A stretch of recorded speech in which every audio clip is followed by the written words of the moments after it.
out there. It's going to be awesome. Make sure everybody's here watching. And we got a lot of good stuff for you if you keep donating. So keep them rolling in. One other sponsor that I would like to mention is the Yeti. The Yeti.com, that's YETE.com with a V in front, of course, is the official t-shirt sponsor of Games Done Quick events since 2012. With each $11 shirt sold from the Summer Games Done Quick collection, the Yeti will donate $3 towards Doctors Without Borders. They've already donated a significant chunk, so that's helping our total quite a bit. One thing that you can get there is the attendee shirt you might see people wearing in the audience every now and then. There's also a couple other shirts done by some fantastic artists. So check that out at theyeti.com/SGDQ and pick up a shirt.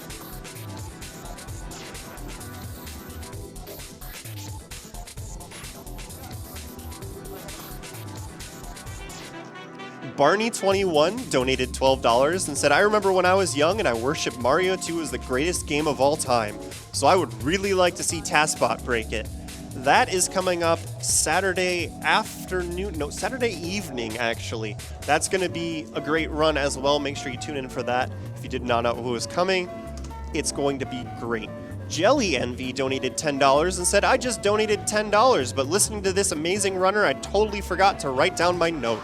I actually wanted to say how positive and nice Rogue Link is, and I hope everyone is having a nice day. Thank you very much, Jelly Envy. Things are going pretty well here. Just ignore the chaos while we set up Tetris. We're gonna get it going as soon as we can, and it'll be definitely worth the wait. Morgan161 donated $20 and said, can't wait to see a train get suplexed in my favorite Final Fantasy game. That is, of course, referring to the Final Fantasy VI sketch glitch run that's going to be happening Saturday night. That's also going to be pretty awesome. And I believe there are a few other donation incentives in FF6. If you guys are looking forward to seeing that, you might want to check those out. But of course, you should keep donating towards The Witness and the Two Worlds runs, both of which are coming up pretty soon, and we want to make sure those get added to the schedule.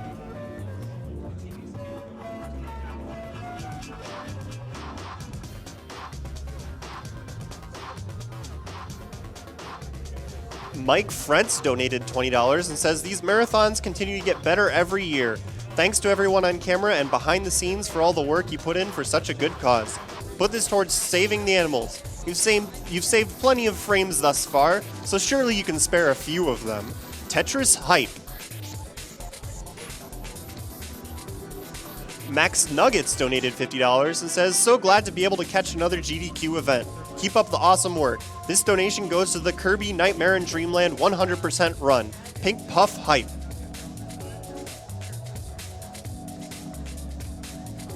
We have an anonymous $50 donation that says, so excited that Fearful Ferret might be able to run The Witness, or as my 2-year-old daughter Zelda likes to call it, puzzles. Let's get this game on the schedule.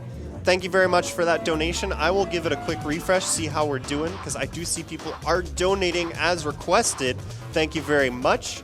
The page is taking a little bit to load, so I'll read another donation while we're waiting on that. And we have Mummer95 donated $15 and says, Skyrim is one of my favorite games. Let's kill those dragons.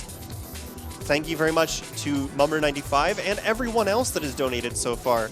We're doing pretty good. We're approaching $450,000. One thing that I would like to bring up is that if we can get over 1 million this event, maybe 1.2, we might be able to reach the 8 million mark across all of our events combined. We raised over $7 million across all events earlier in this event, and I think that's a good milestone to reach for. So let's aim for at least 1.2 million, break that 8 million mark overall. I think that's would be really hype. So The Witness has bumped up significantly. Thanks, guys. Two Worlds is actually only $80 short. That is so close. And The Witness has jumped up almost $500 since I sat down. That's amazing. So we're actually getting closer to $7,000 short. Great work, guys. Let's keep it up. Speaking of which, I have a $20 donation from Anonymous that says, let's get that Witness run. Chronomeister donated $50 and says, donate for more Necrodancer? Sign me up. Already staying up later than usual, so why not make it even later?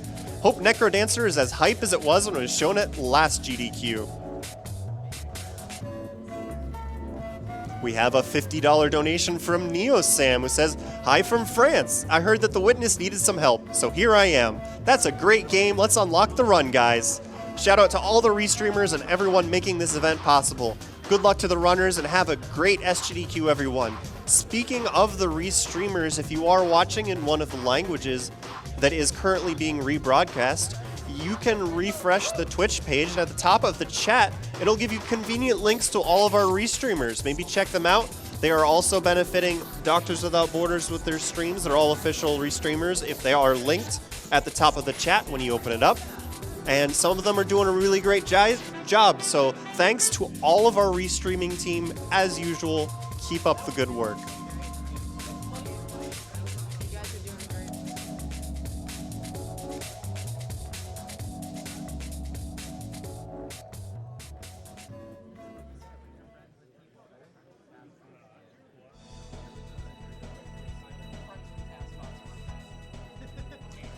All right, I have a $50 donation from James Borg. There is no comment, only Skyrim. Also, hi, Rilken. Thank you, James Borg. LOG Arhythm donated $10 and says, productivity at work this week has stooped to an all-time low, and I couldn't be more excited. Really looking forward to the Tetris Grandmasters and Kirby block to keep me distracted for much longer. Keep doing what you guys do, and I'll keep watching. Also, save the animals. I have another anonymous donation, $20 this time, that says, first time donating, watching for the third time now. I love that you do all of this to help other humans. There is still faith, good job runners, and GDQ staff. Greetings from Austria. Thank you very much, Anonymous.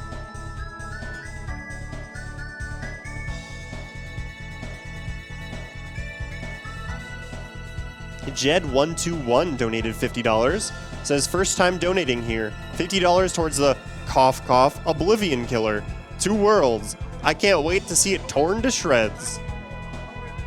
Thanks to all of you. I believe, have we met it? Oh, we are so close. We are $45 short on 2 worlds.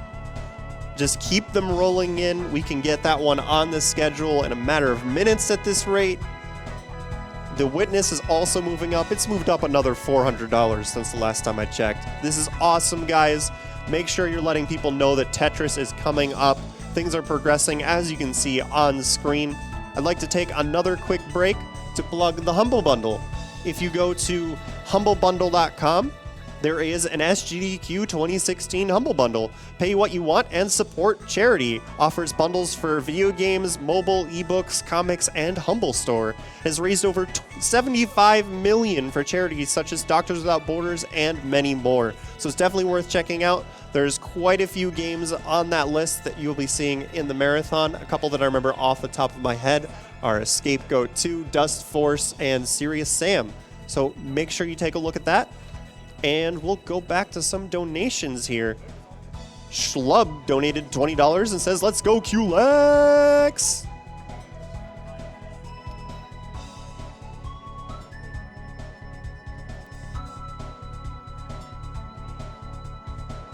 That last donation goes towards a runner's choice. We're going to have to figure that one out later because they're a little bit busy. But rest assured, if you guys want to donate towards runner's choice, we'll get what they want after they're done with Tetris. And I've just been tapped on the shoulder. Oh, not quite. We're $10 short. Oh, it's good. Okay, so 2 worlds has been met. That is now officially on the schedule.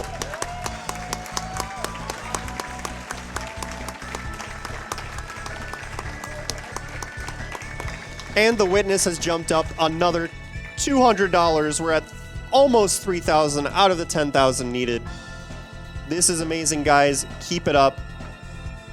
We also have Brendan Bigley, who donated $15 and says, preparing my brain for Tetris and donating so my brain breaks during the Witness. Thank you very much, Brendan.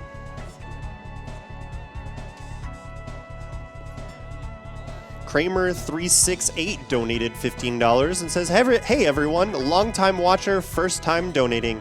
I love seeing everyone rally behind a good cause while breaking many of our favorite games.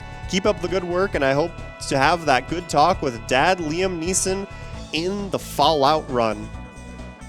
So I know I have been plugging Two Worlds and The Witness pretty hard, but there are actually other donation incentives if you would prefer to donate to other things.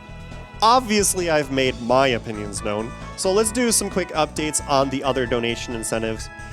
Kill vs. Save the Animals in Super Metroid was very close all day long, but Kill has pulled ahead with a pretty nice lead. It's currently about $500, almost $600 apart, so it's still within one big donation. But other donation incentives that we have coming up, we have the donation incentive for Trials Fusion, which is actually right after Tetris. It's sitting at $4,000 out of $7,500 needed. It's going to be for playing one of the community ninja tracks with the bike completely invisible. That is awesome, and you guys definitely want to see that. We need about another $3,500 towards that, and your time to get that in is pretty short. So now that we've got Two Worlds, let's try and get that Trials donation incentive, because you definitely want to see that. After that, we have the Fallout 3, which our donator just talked about, the Heartfelt Talk with Dad.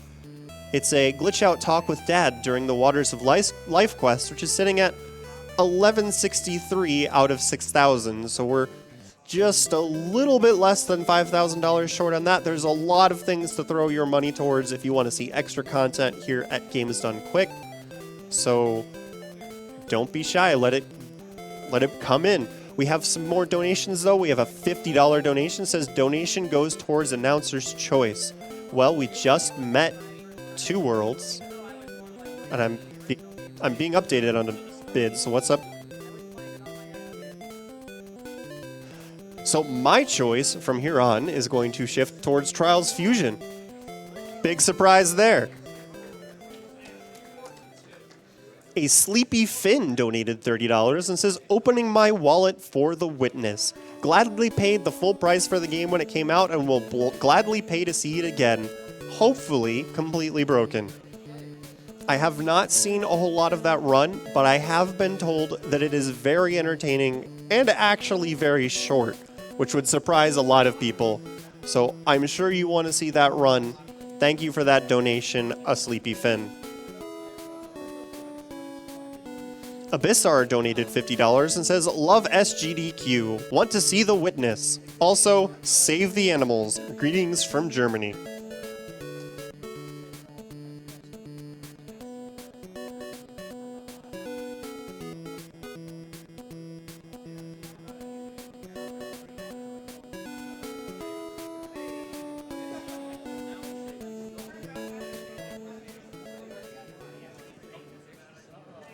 So I did mention earlier that Summer Games Done Quick 2016 is benefiting Doctors Without Borders, but I would like to take a quick second to tell you more about Doctors Without Borders, also known as Médecins Sans Frontières. Doctors Without Borders supports people who cannot otherwise access healthcare by employing specialized medical and logistical help or running long-term projects designed to tackle healthcare crises. At any time, some 30,000 doctors, midwives, epidemiologists, water and sanitation experts, as well as many others representing dozens of nationalities, can be found providing assistance to some of the world's most vulnerable patients. They often work in remote locations and are often the first international aid workers to arrive at the scene of an emergency. These guys do really great work, and we're glad to be sponsoring them. So thank you everyone who has donated so far and everyone who still has not yet donated but will be coming up. It is very appreciated.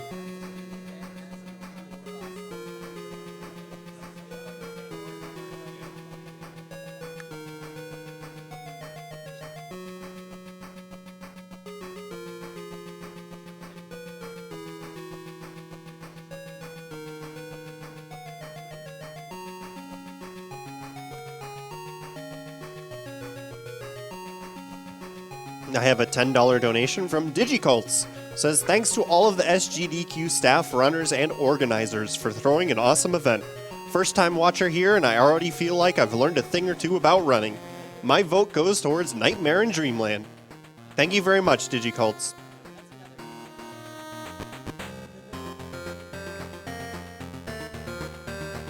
So, another update. Since I last talked to you, the Invisible Bike incentive has jumped a good amount. We've got a couple $100 towards it, and 2 worlds, of course, has been met, so let me scroll down, and the Witness is up to $5,000 out of 10,000. I would like to remind you that that was at $2,000 when I sat down, so that has gained $3,000 in just the course of a little while. So thank you very much. Now we can applaud. Sorry for interrupting you guys.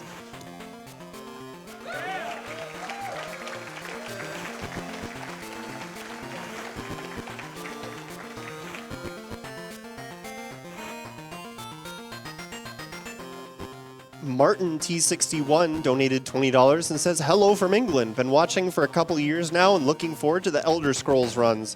All week. Those games break in the best ways. Good RNG to all runners. Can I get some hype?"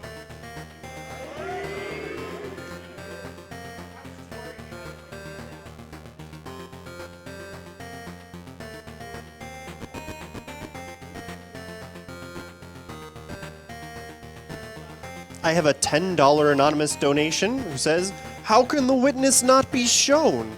Last time I saw it, it blew my mind. By far the greatest show of skill I've ever seen in a fantastic game. Great stream and thanks to everyone involved and good luck to all the runners."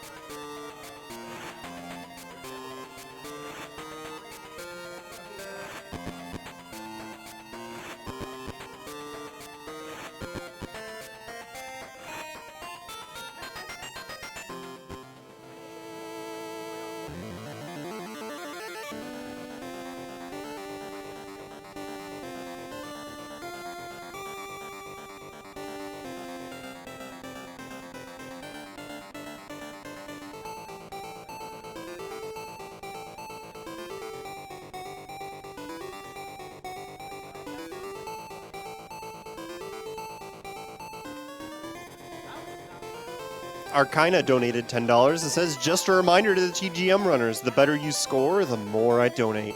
Thank you very much, Arika. It's very generous, and you know, maybe some other people will match you. We'll see.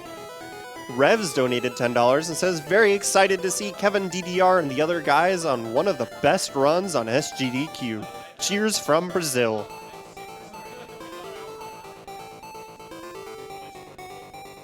Durza donated $50 and says, "These marathons are always inspiring. Keep doing what you do. Save the animals. Come on." And Anonymous donated $20 and says, "Come on, guys, let's get that Witness run."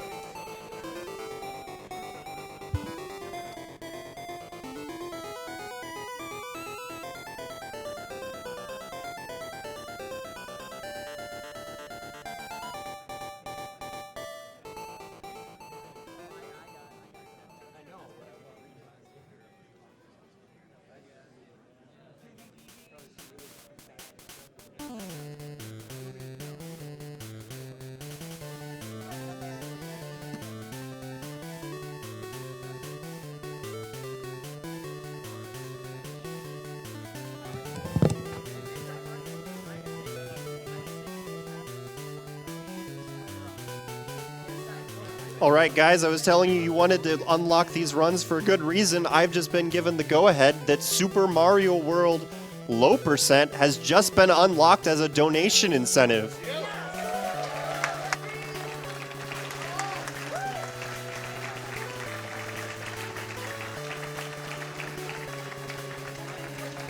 So let me give you an update on that. That is going to be coming up on the schedule. It is currently marked Setup Block 5. So that will be...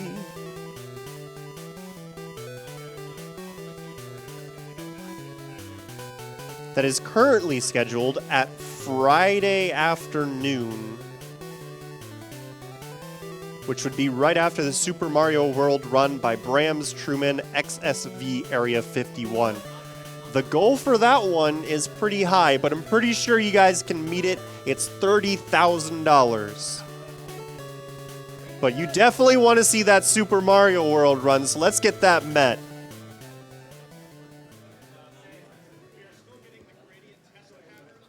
Matrim12 said, I love The Witness, such a beautiful game, so here's another 10 towards it. Also, 554 of this goes towards naming Terra Alice, and that was a $15.54 donation. Thank you very much, Matrim.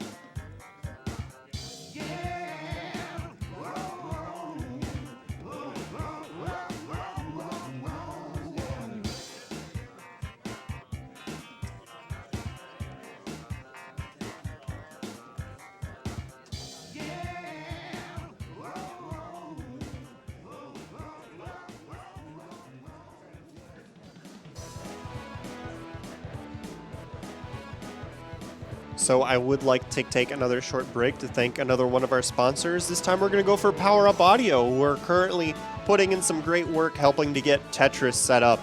They are an indie sound studio from Vancouver, Canada, and have worked on quite a few games, such as Crypt of the Necrodancer, which is coming up.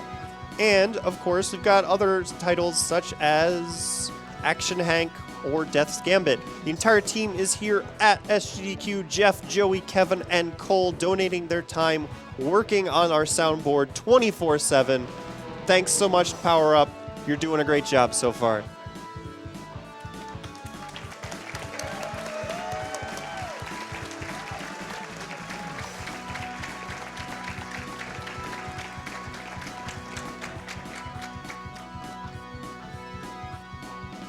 Bloop Bloop 234 donated $5 and says, these runs are sweet. Had the money in my account and thought I'd toss it in. Coming from the FGC, I'm super hyped for Fight Stick Tetris. Kill the animals, save the frames.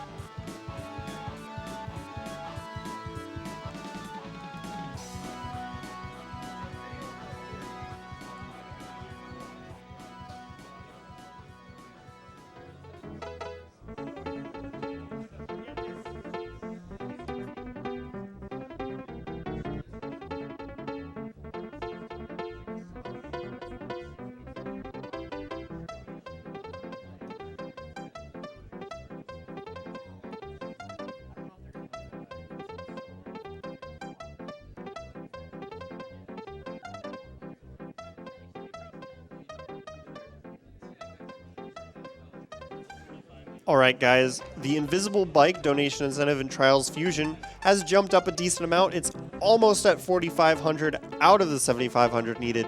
So we need about $3,000 more by the time we're done with TGM exhibition in order for you to see that. I believe you'll have some time during Trials Fusion as well, but you should get those donations in now just to make sure. I don't know when they plan on doing that during their exhibition.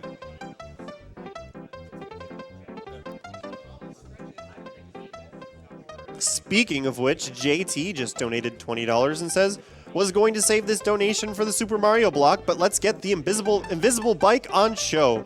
Also, great work by all the runners, announcers, and tech crew. Greetings from Spain. Thank you very much, JT.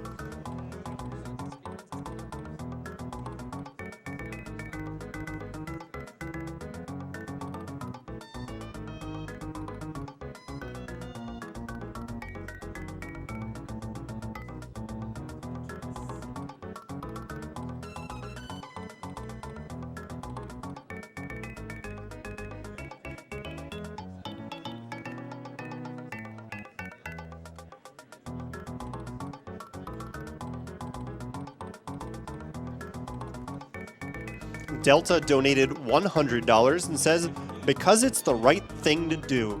Thank you very much, Delta, and it does help a lot. Even the smaller donations help the cause because we are getting a lot of donations. If you check out our tracker, which you can find a link to on our website, gamesdonequick.com, you can see that we have had over 13,000 individual donations so far. That is awesome. Doesn't matter how much you donate. Every little bit helps. Thank you, everyone who has donated so far.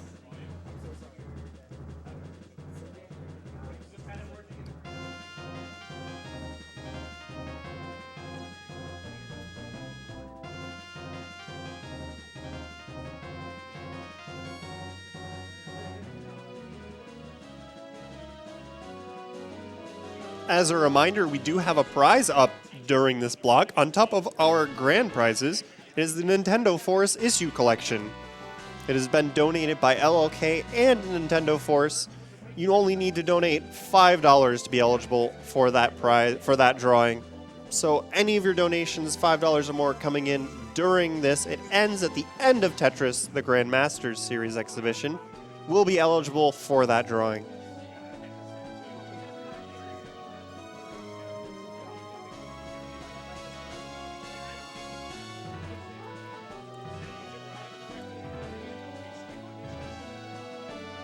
And another quick reminder, if you are curious about how our drawings work, you can go to gamesdonequick.com/sweepstakes, where we have the entire drawing rules there.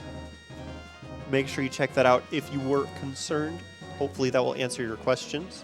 And we do have a $50 donation from Anonymous. It says, "The Witness is an incredible experience that everyone should partake in. After playing for hours, I found myself instinctively looking for puzzles in nature as I went for a walk. Pretty sweet game that teaches mindfulness as a side effect. Would love to see it run, and hopefully more people will play as a result. Keep up the good work, everyone." Thank you very much for your $50 donation, Anonymous.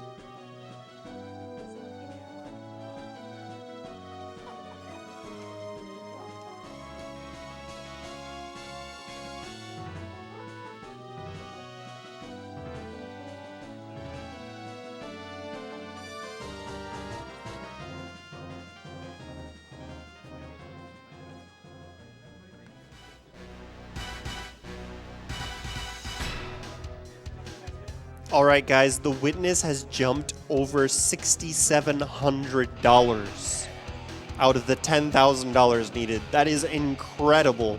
Keep those donations rolling in. Tetris setup is still moving along. Hopefully we can get it on for you soon.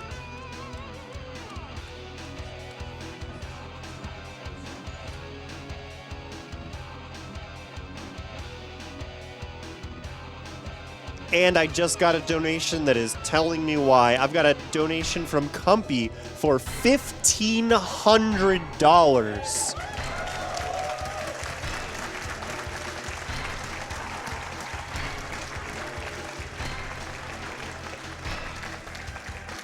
Thank you very much for your generous donation, Cumpy.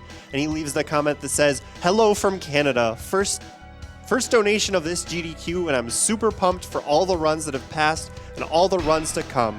Can't wait for the Diablo LOD run. Keep sending in money for this great cause, and good luck to all runners. Put this donation towards the Witness run. P.S. If anyone world records the next few days, I'll double my donation." That is a very generous offer. We've had a couple very close calls this marathon, so that could still happen. And we'll see how it goes. Thank you once again for the donation.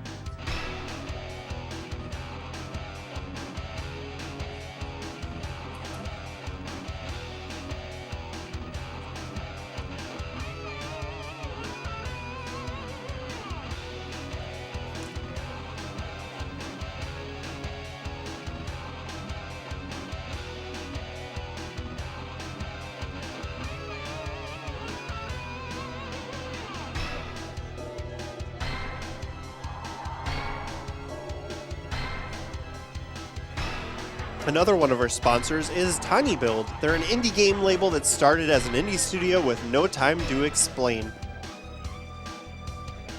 They bring games from all over the world to Steam, mobile, and consoles. They're responsible for cult hit games such as Speedrunners. They worked to pioneer Twitch chat integration with Party Hard last summer, and they have challenged the Twitch community to beat Punch Club with Twitch Plays Punch Club. And then they said that they wouldn't release the game until they did. It is now out, so obviously that succeeded. So thank you very much to TinyBuild for your help with this event.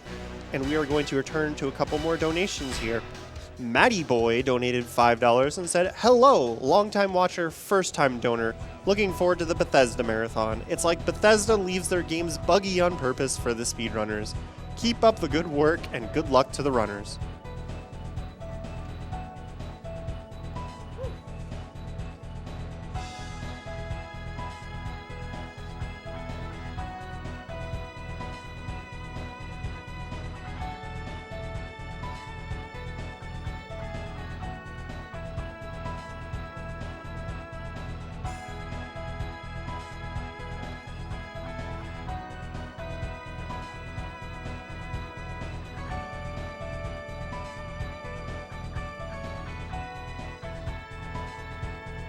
Alright, so I have been plugging kind of some of the same things over and over again, so I'm going to let you know about some other donation incentives that I haven't talked about yet. This is mostly stuff coming up on Saturday. There's a secret cow level in Diablo Lord of Destruction that they have a donation incentive to play. They are short quite a bit of money on that. The Super Mario Land 2 game end glitch during TaskBot is actually quite close to being met. There is also the VVV game end glitch, which is also during TaskBot, which has quite a bit to go. So there's a lot of different options that you can donate towards. If you're not liking the ones that I keep bringing up over and over, you can go to our website, gamesdonequick.com, check out all of the things you're able to donate towards, and find something that you find appealing.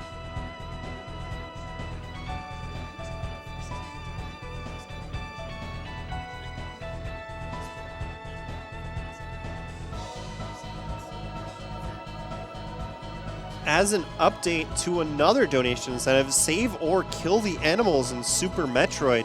Save has pulled right back up behind Kill with less than a $200 difference. So these two are still neck and neck, and if you want to get your opinion known, make it happen during the Super Metroid Any Percent run. Donate towards that. Right now, Kill is sitting at $41,741, and Save is right behind with $41,546. So they're just under $200 apart.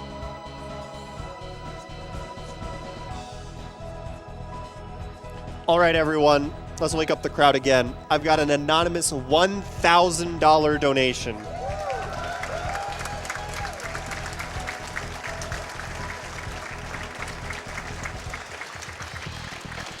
Thank you very much for that donation, and they left the comment that says, thanks to all the GDQ staff and attendees, and most important, to the Doctors Without Borders for doing awesome work. Have $500 for The Witness, it's a mind-boggling run, and another to save the ferrets in Super Metroid. I'm assuming that's why they jumped up right next to each other like that. So thank you so much for that donation. And with that, we can look at The Witness again real quick. It is sitting at $76.59 out of the $10,000. So just a little bit more than $2,000 to go. We are so close to meeting that. Thank you everyone who has donated so far.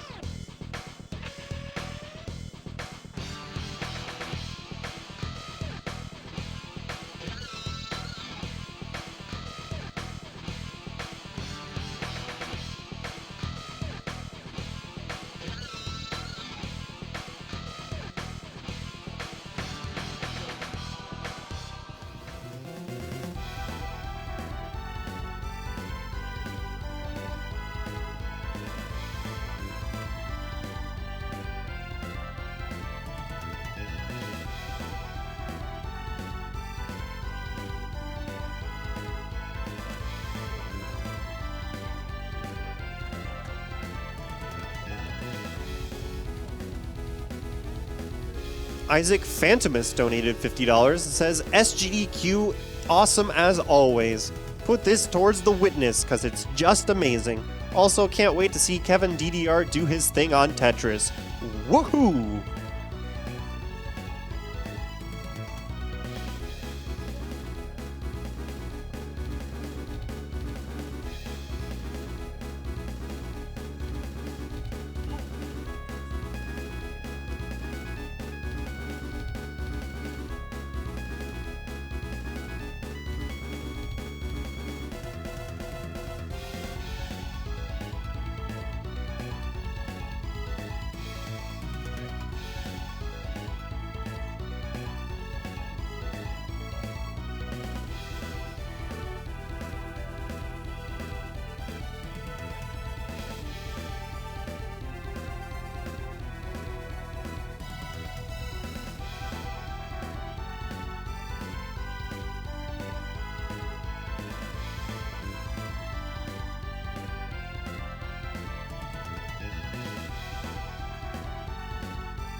All right, we are getting close to being done with the Tetris setup. Thanks for sticking with us for this long wait. Make sure you let everyone you know who's not watching right now to tune in to GamesDoneQuick.com.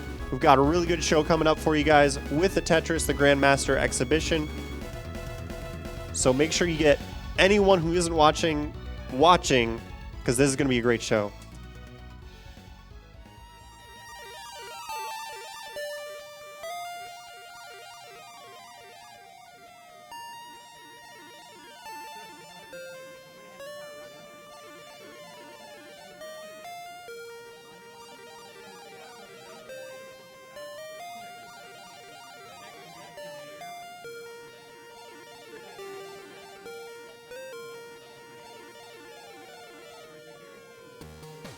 All right, guys, I have a donation from Dear Nobody who sent us $300. Says, a big thanks to the GDQ staff for their awesome work and supporting the organizations who need it. Always willing to donate for the good cause. So here you go. Good luck to all the runners. Thank you very much, Dear Nobody. I also have a $200 donation from Florida Jansen. First time I'm able to catch an event and hyped for the Bethesda runs. Unite for a speedy kitten run.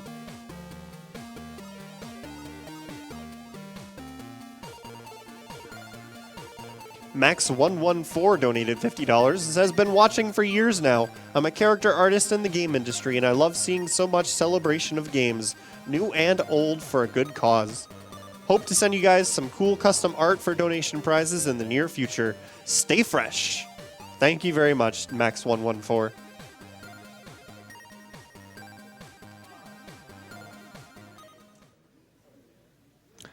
Hello, I'm KevinDDR, and we are the TGM crew.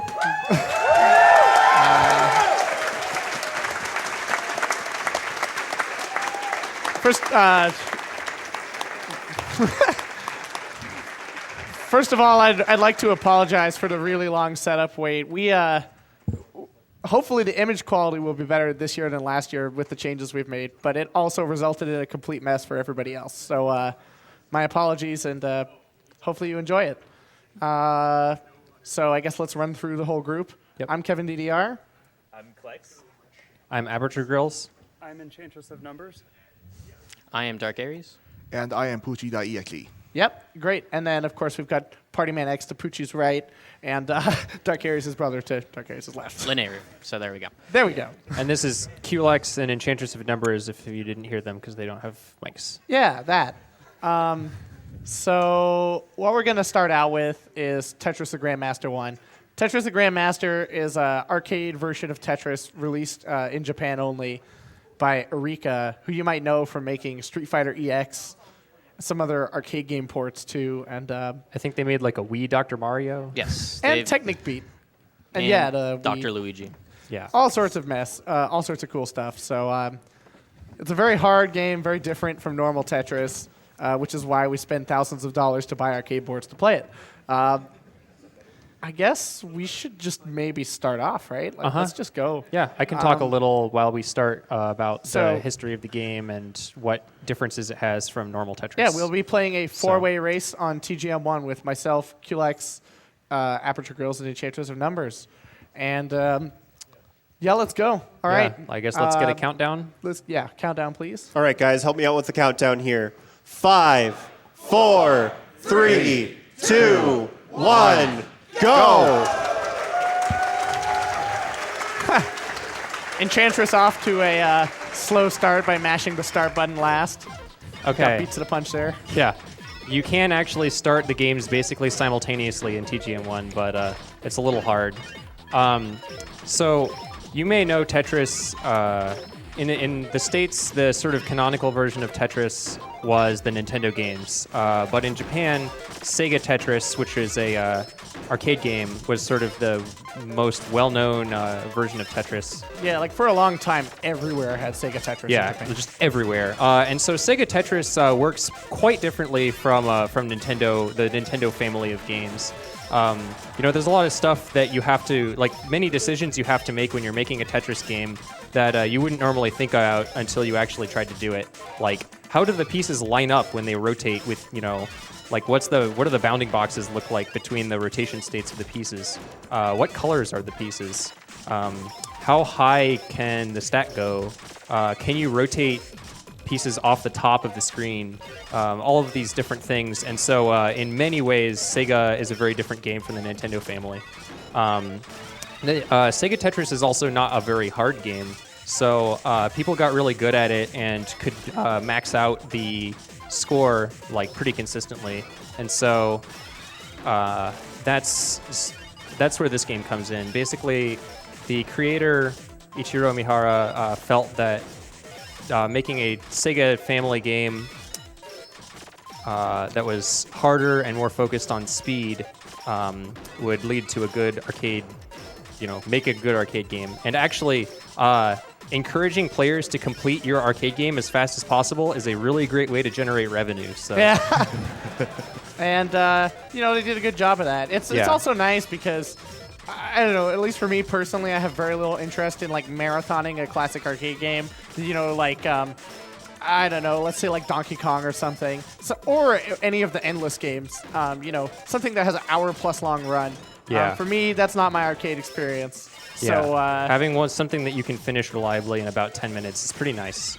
Especially because, if you screw up your run, well, hey, you just try again. So one technique you'll see us using at the start of this, I say you'll see us using, but I'm like not doing it at all. Yeah, neither am I. Is stacking the pieces higher up on the screen in order to reduce the amount of time it takes to drop a piece.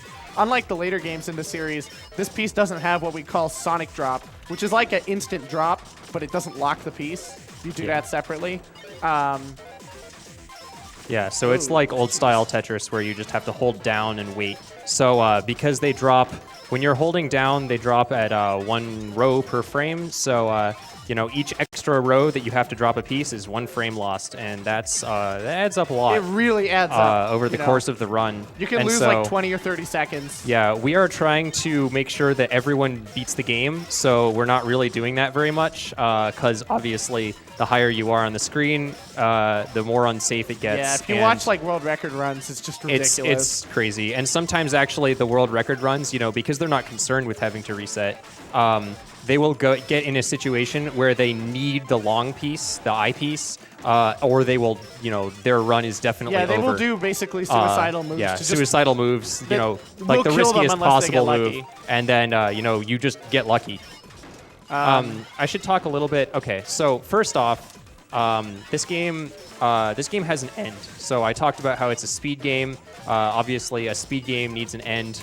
The end is when you get to level 999, and so you see our level counters in the below each person's well.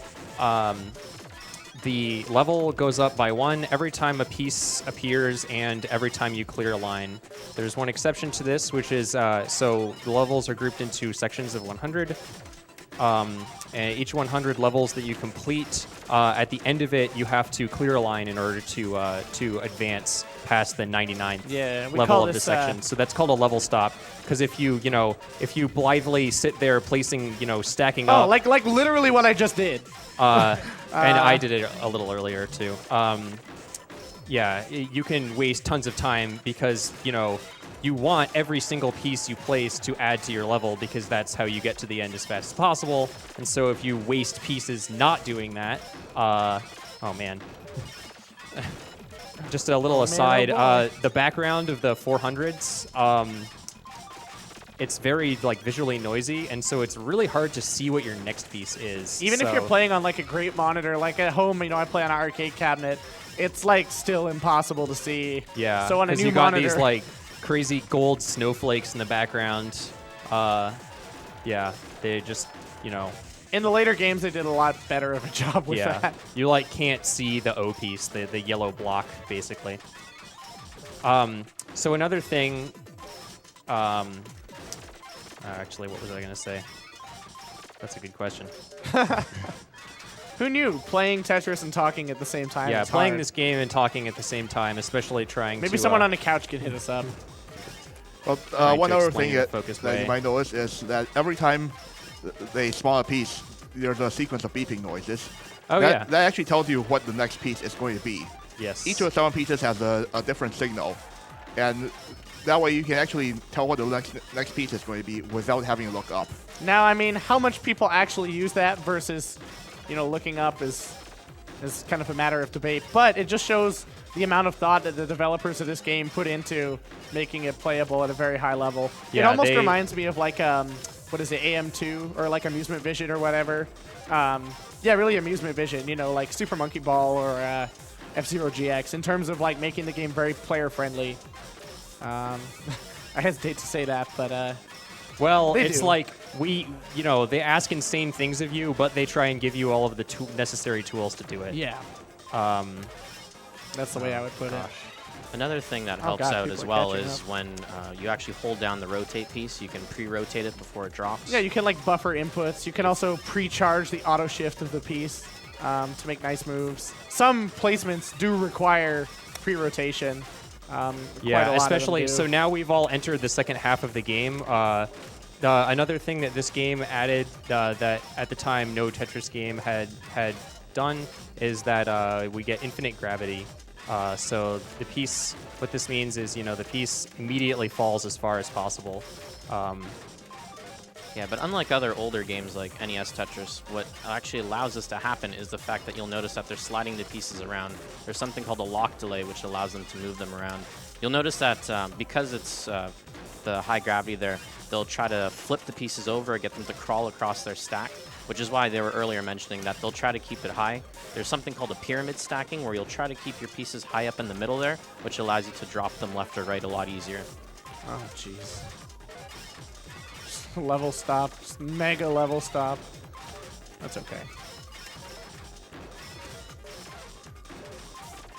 So as it turns out, playing TGM1 on stage is very nerve-wracking. Yeah, This game is like slow and easy compared to the other ones, but man, it's tense in a way because when you make a mistake in this game, due to the nature of the randomizer and just how the game plays compared to the tools the later games give you, it's terrifying. Yeah, another thing about this game compared to older Tetris games is the randomizer is not actually random. Basically, how it works is it keeps a history of the pieces it gave you recently, and it's biased against giving you any of those pieces again. However, it's not biased nearly as strongly as in the sequels, and so you will see a lot more often getting the same piece over and over again, like up to 3 times is generally how many. I don't think I've ever seen a 4. Something else you'll notice. And go ahead. Sorry, Go ahead. and getting droughted longer for the piece that you really want. Yeah, TGM1 has those moments. If you ever watch my stream, you'll see some moments. It can rip you off a little bit. But you need to know that it might do that and plan around it. I mean, 777, the world record holder, manages to put together sub 9-minute times almost every game. You'll which know is that we unbelievable. have already passed 9 minutes. So we're. It looks like everyone is into the 800s, or okay, Enchantress is also almost there. Sometimes it gets hard to tell because. Oh yeah, another thing about this game is so this basically runs on the ZN2, which is basically a PS1, just like an arcade version of a PS1 hardware with a few extra things, and it has a sprite limit. And the sprite limit is a bit smaller than all of the sprites it needs to display your level and time for 2 players who are playing the game at once. So you'll see once we get, now that we've gotten to the end of the game, that Enchantress has no goal level and no least significant digit to her level counter. You can break it even more because it can get even worse. There's a thing called a Bravo where you clear the entire screen at once. If any player gets a Bravo, it shows that they got one, and that takes another sprite away from the limit. Maybe even 2. Yeah, 'Cause I think 2. there's the Bravo icon And then the number. Yeah. Oh gosh. I've seen pictures of both players having Bravos, and it's pretty funny. Yeah, there's So- just barely any text left. It adds to the it actually can be pretty annoying because there's another level stop at level 998. You have to complete the game at 999, but the last section is basically 1 level shorter, and you don't know, you just know you're at 900 and something, and you're like, well, maybe I should clear now. Maybe I'm at the end of the game. Maybe I'm not. We'll never knows? know. And So, I just cleared, so. Okay, so Kevin is done. I'm about halfway through the last section. Enchantress is close behind me.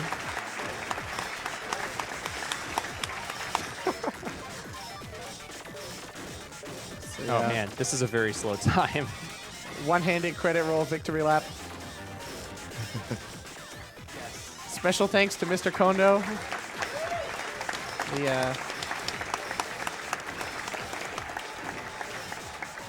Special thanks to Mihara.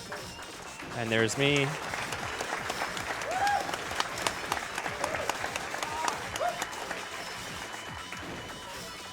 Oh, and there's Alexis. There's QX. Yep. Yeah, did- QLX cleared a little bit before me, and then looks like Enchantress is very, very close now in the 9-9. So you can see, you know, there's no way to know. Do you clear now? Do you clear later? Okay, there it is. There it is. Wow. 11:42. Okay.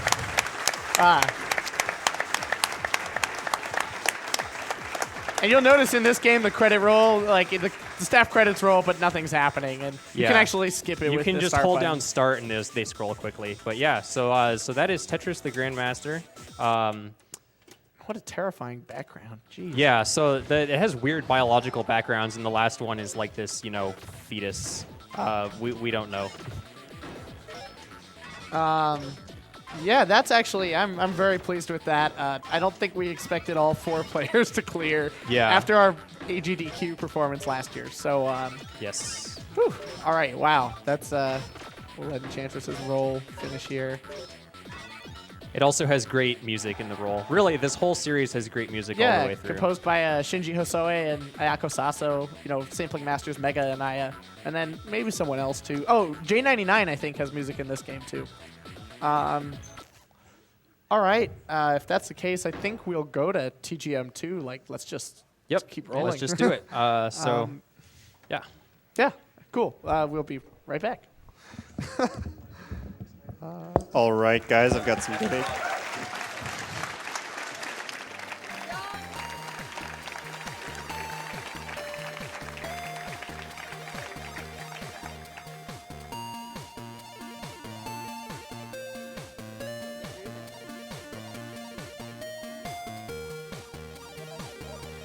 All right, guys.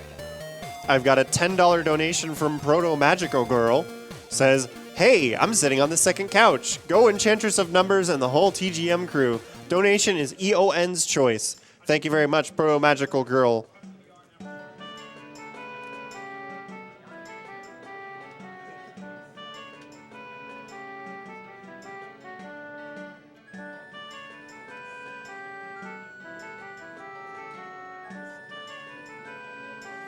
I have a $100 donation from DDR Coder who says, witness me!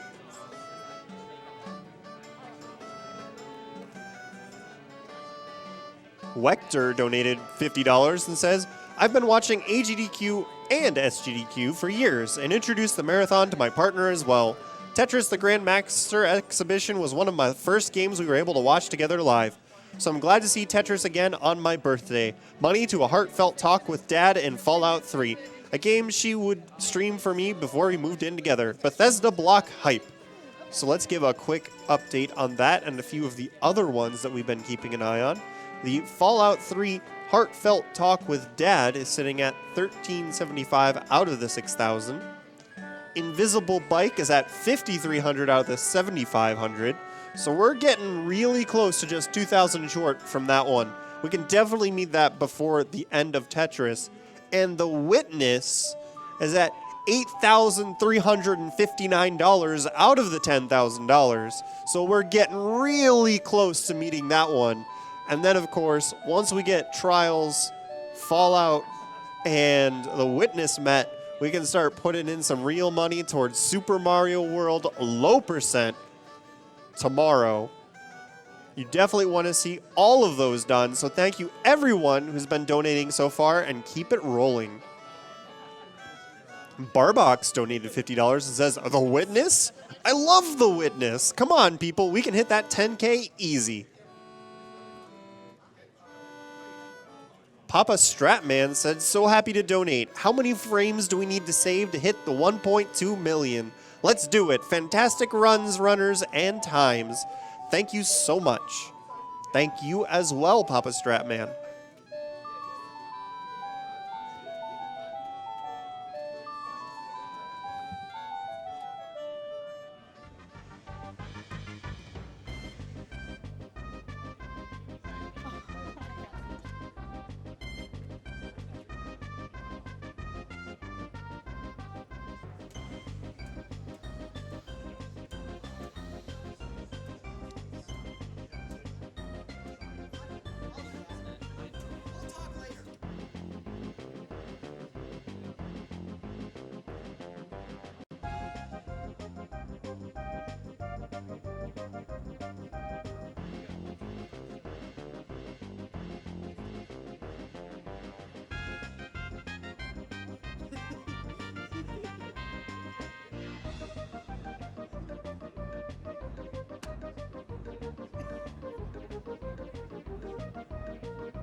I have a $100 donation from Anonymous that says, "A marathon well done so far. Dad is a pretty cool guy, so send my money to that glitch. Long-time watcher, first-time donor, blah, blah, blah, blah. Hope things are going well." Thank you very much, Anonymous. And yes, the blah, blah, blah was part of that donation. I was not actually making fun of him. Thank you very much for the generous donation.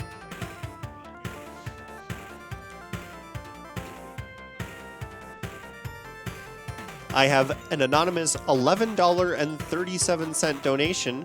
Shout out to my Tetris rival, Enchantress of Numbers, for running TGM1 at Summer Games Done Quick. She worked incredibly hard, and a big thank you to Victory Point in Pittsburgh, Pennsylvania for having a public copy of TGM2. I'll donate $13 more if KevinDDR gets an S13.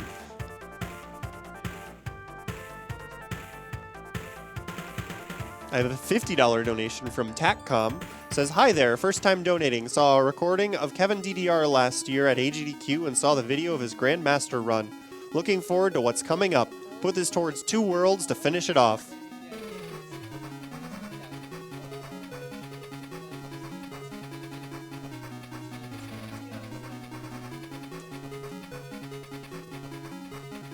I have a $250 donation from Bayonet52. Of course I have to donate during Tetris, my favorite game of all time. I don't know how many hours of my life I spent on it, but I do know that a few thousand will still follow. As always, this SGDQ is a ton of fun to watch. Keep it up, and please have some of my money to show the world what video gamers can achieve in the name of a good cause. Thank you very much, Bayonet. We're working pretty well so far. We're getting, at this rate, not far from 500,000. You think we can get that before the end of the day? What do you think, guys?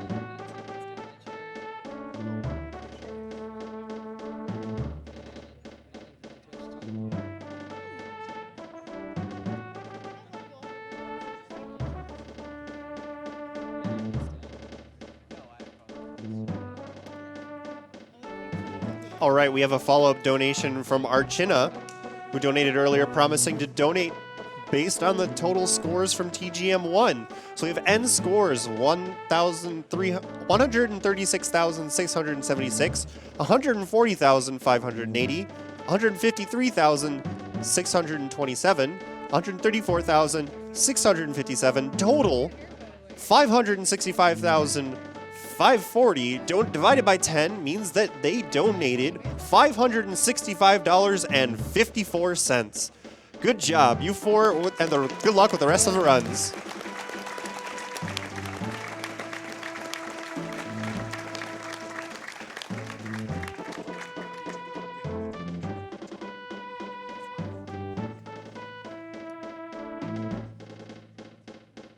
So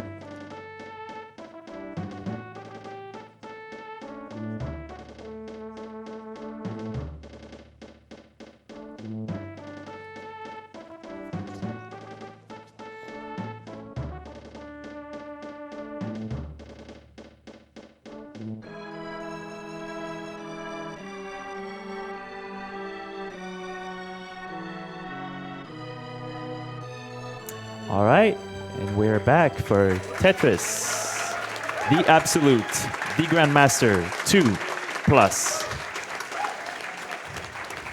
So this is the second, this is the second game of the Tetris the Grandmaster series, and it is pretty interesting. It features new, interesting ways to go fast, and it is significantly harder than the previous game that you've seen.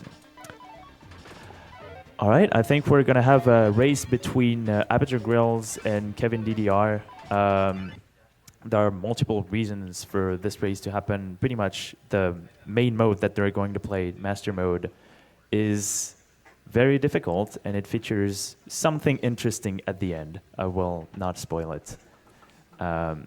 So, yeah, I guess I think we're good. we're good to go.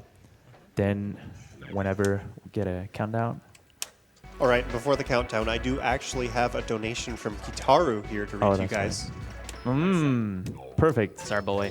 Kitaru donated $200 and says, just wanted to wish the best of luck to the TGM crew and to remind them of these words of wisdom. Try to win by making singles is a miserly way to play and will not get you anywhere. Once you see this sequence of blocks, Tetris, Tetris, and Tetris again, strike with a whole series of blows and make the machine tremble. Savoring the thrill of time attack is what makes TGM fun. Once you open your eyes to the true meaning of the finesse, your progress will be remarkable. Tetris is a pursuit of such value that one can devote a lifetime to it and have nothing to regret. Why not then challenge the limit of your powers? That is great.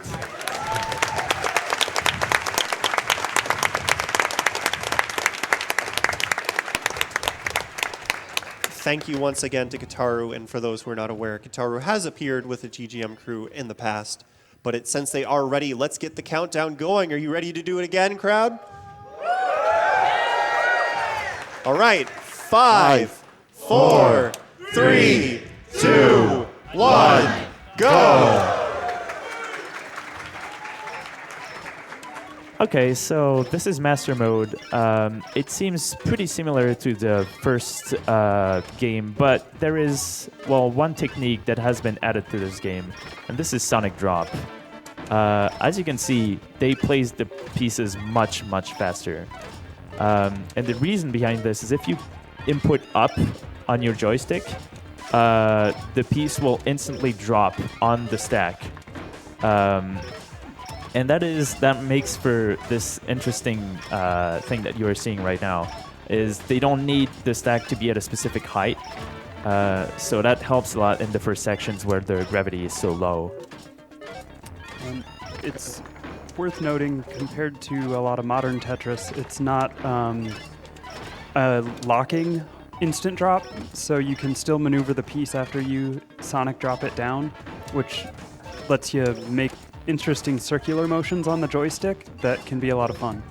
Yeah, some of the moves are actually called Zangief moves, in reference to Zangief from Street Fighter. So yeah, this game is kind of like a fighting game. there's a lot of techniques. We're not going to get really deep into that.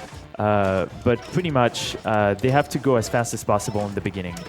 And the reason for that, in the first game, you couldn't get GM. You have to meet a few time and score requirements. Here, there is a time requirement per section. That can become quite a problem. For each section, they have to finish it in under 1 minute and 5 seconds. And that is very, very hard to meet as a requirement. Then you also need to make 2 Tetrises per section of the first half. And then, you still need to score points. So that's the grade that you see on the top right corner. That's kind of a new thing. Well, it's not exactly new. The new part is the score that you see, the 4 on each screen, depends on an internal grade system that is not displayed. So it is not related to score. Yeah. It's kind of, the game is doing its thing in the background. And, as long as you're doing a lot of Tetrises all the time, then you should be probably fine. Yeah, the score's just numbers. They don't mean anything. Yeah, they go from 9 to 1, then S1, S2, all the way up to S9. And then if you meet a lot of the requirements to get Grandmaster, like all of them, then you will proceed to something interesting. It's kind of an extra challenge at the end of the game. Completing this challenge will give you the grade of Grandmaster, and failing it will give you the grade of Master. Those are the 2 ultimate grades that people are striving for. We hope to see at least 1 Master grade, because that would show what that challenge is and how difficult it can be. I'm not gonna spoil what it is.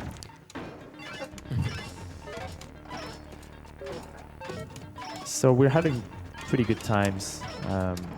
There are some indicators that the run is going well. This game also introduces the concept of medals. So you have under the grade, like under the level 2, you have ST and SK. ST means section time. Pretty much the game keeps track of your time per each section. So it's always, if it's gold, that means that you've beaten one of the section times on this board. And we see it on both sides, so I'm guessing the time is pretty good. That was a nice twist by KevinDDR. But also the thing that's interesting to see is SK. That means skill. And that means that they have done so far more than 10 Tetrises. And that acts as a good reference for, first of all, the time. Because since the line clear animation is so long, you want to make as many Tetrises as possible. And that also explains that they're going, they have surely met the Tetris requirements per section. So both players are now halfway through a game. In the first TGM, at this point the speed just maxes out. You get the instant drop gravity. In this game, it's a little different. There's a spawn delay between when you lock down the piece and when the next piece spawns. That spawn delay gets shorter and shorter with every section from here on out in TGM2. Yeah, you can realize that something is kind of wrong or weird because now their line clear animation, it seems kind of fast actually. That doesn't look normal, and you will see that they will get faster and faster and faster. We'll see it on Zach's screen. So yeah, it wasn't enough that they just upped up the speed in the first game. They had to add some sort of more difficulty, so that's where the whole extra piece they're talking about comes in. Oh, this is extreme. It's like... Oh, the sound bug. The game sometimes sustains the one of the sounds. So you're hearing on Zach's screen this constant string sound. I hope you enjoy it. The one I have the most trouble with is the bass sound, because it literally gets my headset shaky. But it should end soon as long as he gets to the next section. There we go. There's a little bit of build-up music. right. Oh my god. Oh, wow, that was a bit scary on Kevin's screen. Yeah. Okay, so you can see this is where it gets a bit faster. The conditions are a bit different here too. You just need 1 Tetris per section, but the score requirement comes into play, and the time requirement is pretty much a potential run killer. If you are more than 2 seconds slower than the previous section, then you fail the requirements to get the final challenge. And that means that if you pretty much make a serious mistake in like certain sections, it just pretty much makes you unable to get the final Grandmaster. Oh, that was, yeah. Level stop can also be a thing that could prevent you from getting the Grandmaster grade or the Master grade. So yeah, I hope that Kevin's level stop wasn't too much of a problem. At this point, they have to pretty much do all Tetrises, because since they've gone so far, the game awards them with a level multiplier. And so that means that every 2 Tetrises, they will go 1 grade up, and they have to end up at S9, obviously, to get the, like, obviously the game is going to give you an additional challenge. You have to get the maximum score of S9 before getting into it. Zach seems in somewhat good pace to get it. One more thing to point out is in the final section only, the game actually takes away a significant chunk of your lock delay. Up until now and all through the first game, it's always half a second. Now it's a little over a quarter second. Oh no. Well, you're gonna see the other challenge on Zach's screen. Oh my god. And same here for Kevin's screen. Okay, something would have happened had they gone to S9. I'm pretty sure they had met all the different requirements aside from that.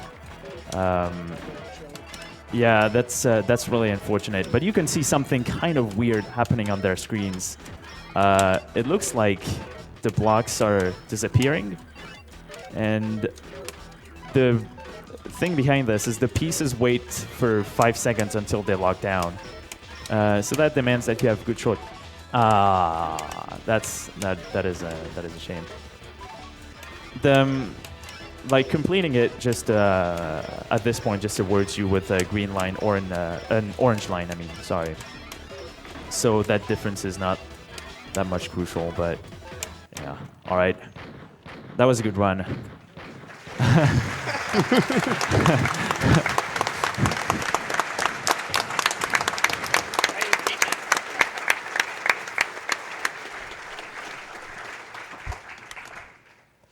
All right, then I guess we'll switch to the next mode of this game. So this is Tetris 2 the Grandmaster Plus, and there actually was a non-plus version that just had this mode, the Master Mode, which is pretty much considered the main mode of the game, and Normal Mode, which was the easy mode. And then they made a new version with extra modes, and one of them is called the Absolute Death Mode. I will try to play that mode. Okay. Spoiler, it is hard.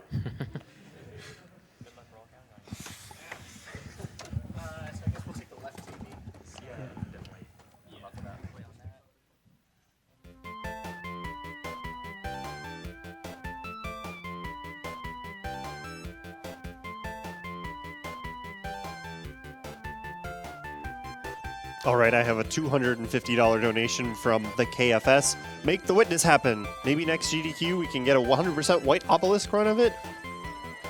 Also, I have a $5,000 donation from the Yeti.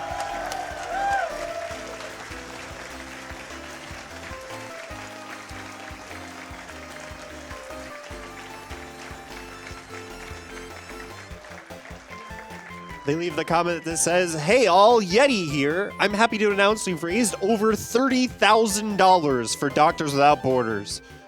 Can you put this 5K to complete the Phantom Train suplex and to load up a heartfelt talk with Dad?" A quick shout out to our artists who donated their craft: Drew, Mark, Mike, Zoe, Tiffany, Logan, Angie, Glenn, Nina, and Misky. You guys are the best. Speaking of, we have a new design to celebrate this benchmark. Visit theyeti.com/SGDQ to check it out, and that is the Yeti, the THEYETEE.com/SGDQ. Thank you very much from the folks at the Yeti, and I did not even know there was going to be a new design available, so definitely make sure you check that out. $3 of every $11 t-shirt purchase is going to MSF.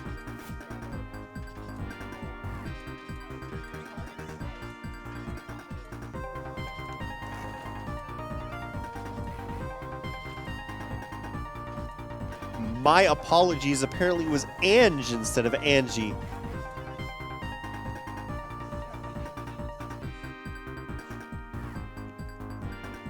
Arbor Grove donated $250 and says, the chat could totally generate a cool million right now with $10 each. What are we waiting for? Another Steam sale? Not this time, Gabe. This is for GDQ. P.S. Save the humans. I have a $500 donation from Munching Orange, who simply says, turn up for Tetris. Thank you very much, Munching Orange.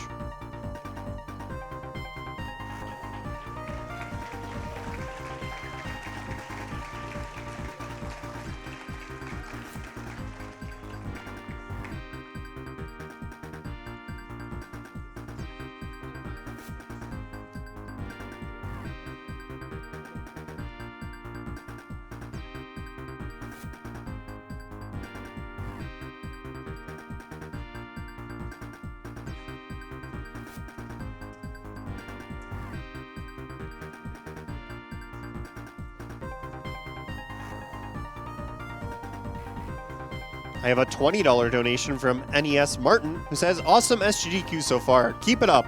Good luck to the Tetris runners, especially to Enchantress of Numbers. May the almighty Lans Hest be with you. I have $50 from Bear Trainer, who says, I must witness the witness. Let's do this.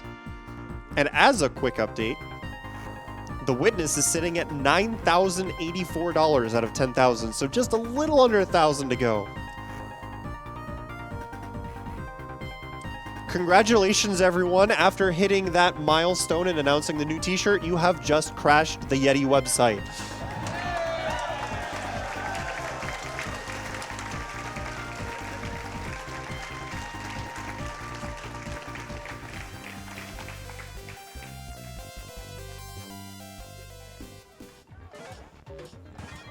Okay.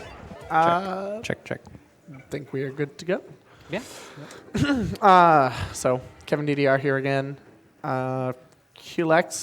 Klex, sorry, is who knew? He's gonna be playing the Absolute Death, which is what T.A.DEATH stands for. It's either that or Time Attack Death. I don't know. Who knows? The Absolute sounds better. It really sounds a lot cooler. Which was a mode that they added in the Plus version of this game. They released Tetris the Grandmaster 2, and then they were like, this isn't enough. So they sent out what I believe was a free ROM update to operators back in the day. Just a couple months later. Yeah. So you basically, even if you go to Japan, you will only see the Plus version of the game on location. Yeah, it's extremely hard to find a original The Absolute. Yeah, and I mean, it's pretty much a strictly worse game. Yeah. Actually, we would have gotten GM because the requirements are easier. Yeah, they are. All of the requirements for Master Mode are more lax. They I guess when they realized they were going to make an update to the game, so they're like, just make it a little harder, Yeah, and with the Absolute Plus, they also introduced some crazy off-by-one bug into the way combo scoring works in this game. So if you think comboing Tetris is a good thing back-to-back, it turns out actually it's not worthless. the best way to... Yeah, it's completely worthless. Okay. So let's But just we go. digress. But none of that matters because this mode has no grading system. So take it away, I guess. I'll count down maybe, or I guess I can handle it. 5, 4, 3, 2, 1, go. All right. So this mode is the Absolute Death. It's very different. Now, it's really interesting. I would consider, we should maybe stop. Yeah. Let's stop it. Nice. Hey. It's not Tetris if had some technical difficulties. Yeah. You already blew it. 49. Go back. Go home. Okay. Yeah, I think it is really amusing that, like, of all the games here, Tetris requires, like, thousands and thousands of dollars of arcade equipment to set up. And just over to play half a Tetris. mile of wire. Yep. Yeah, like, actually, literally. Okay, let's try that again. Hope you didn't have a good start, because you're going to need to do it again. So, okay. 5, 4, 3, 2, 1, go.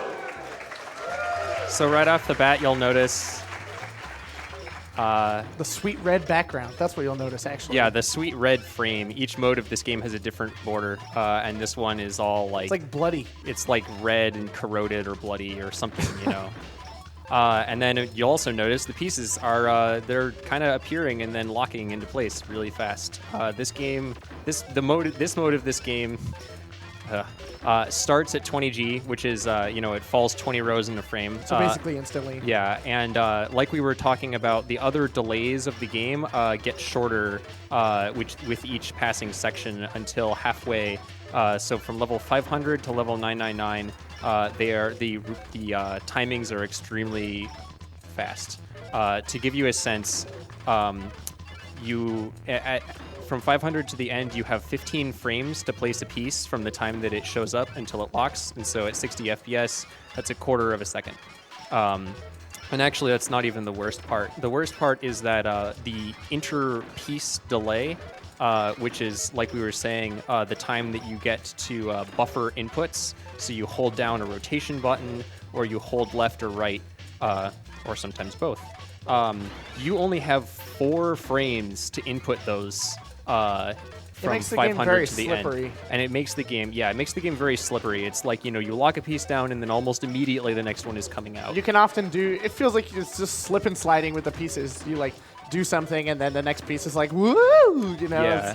The other thing that causes is because that time is so short, they had to make the charge delay for the auto shift. So you hold left or right, it moves once, and then it waits some number of frames, and then keeps moving quickly.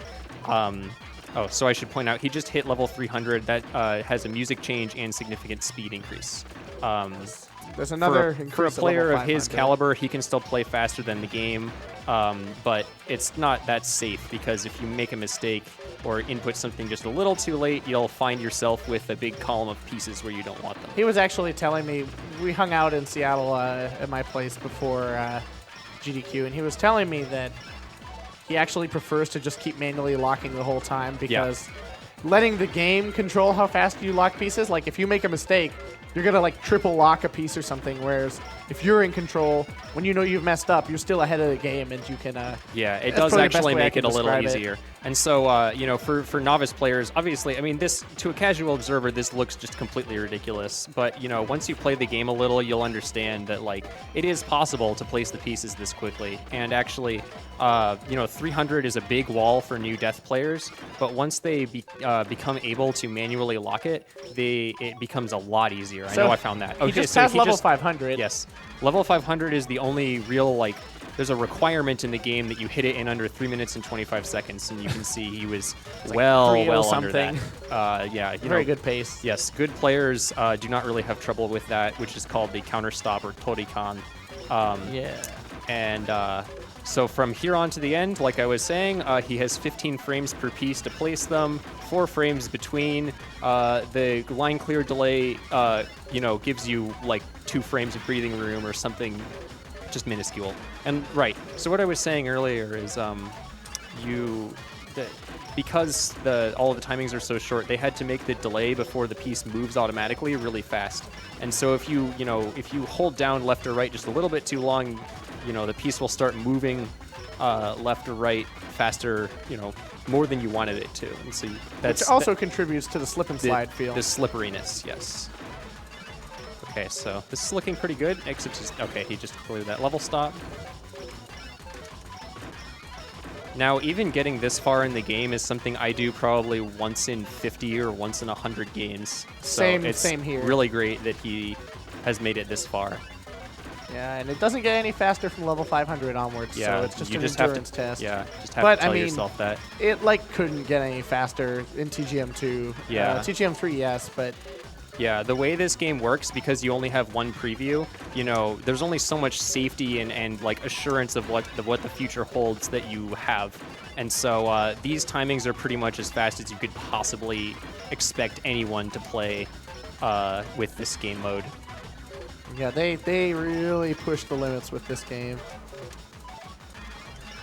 Okay, nice overhang fills. Even doing those, because you have so little time to do them in, is really scary. This is just terrifying to me. I'm actually like kind of in shock right now. You know, He's got the French touch. yeah. That's why none of us... The reason we're not doing a race of this mode is because Kevin and I are garbage at it. We seriously are. Like, neither of us can clear it. I've cleared it like 3 or 4 times ever. And I've cleared it exactly once. you know, I've been playing this game for like 10 years. So, QX, on the other hand, just blows through it. I mean, look at this. That's nuts. Yeah. It's ridiculous. So at this point, he's very close to the end of the game. He's He gonna started do it. Look manually at that. locking. Bottom of the screen. Oh, man. 545. Wow. Wow. Wow. Oh my God. Oh boy. That's awesome. I mean, that's. That's incredibly good. I'm not gonna lie. I was actually not expecting that to happen. I don't think any of us were. You could be one of the best players in the world. You know, you could be SQR or Khan, and Yeah, as we it saw might just not happen. It is a and clearing the credit roll, no less. it's very much not a marathon safe category. No, I mean yeah. Yeah. Yeah, I would say TGM1 is the only marathon safe category.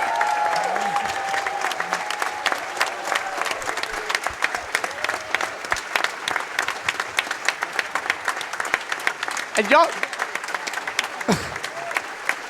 It's gonna go on The whole for a bit, room is isn't it? standing. Yeah. we'll just, Well done.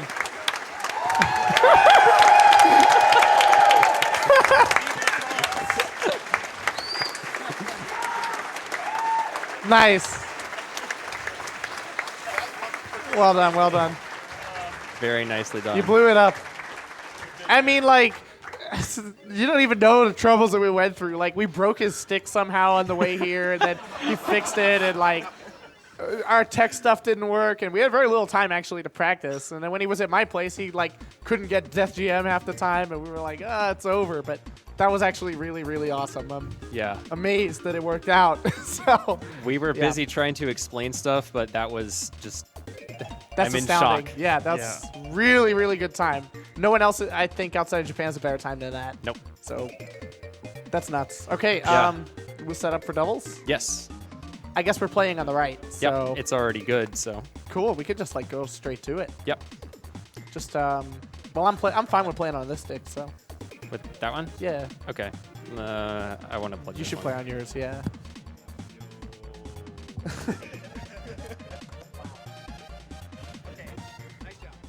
I do have a couple quick donations while they're swapping around. I have a $50 donation from Mind's Eye. Shoutouts to the TGM crew. Good luck with the runs. And to do a quick update, we are sitting at $2,846 out of $6,000 for the heartfelt talk with Dad. But more importantly, we're at $5,555 out of the $7,500 needed for the invisible bike. The invisible bike incentive in Trials Fusion. That is coming up right after TGM. So let's just get that $2,000 in here. Make sure that happens.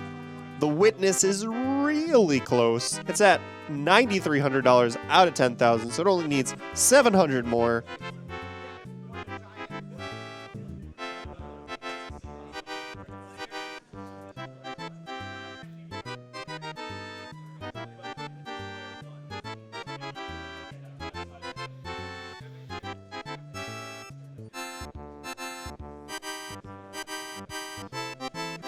I have a $110 donation from Aaron Santix who says, "The one time I played Tetris as a kid, I cried and got a headache.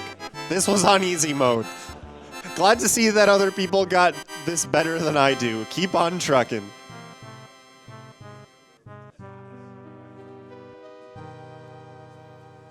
Philco donated $150 and says, "Y'all blow me away every year. Keep up the incredible work." Stan171 donated $100 and said, "Let's see all the tricks in the witness. Greetings from Norway."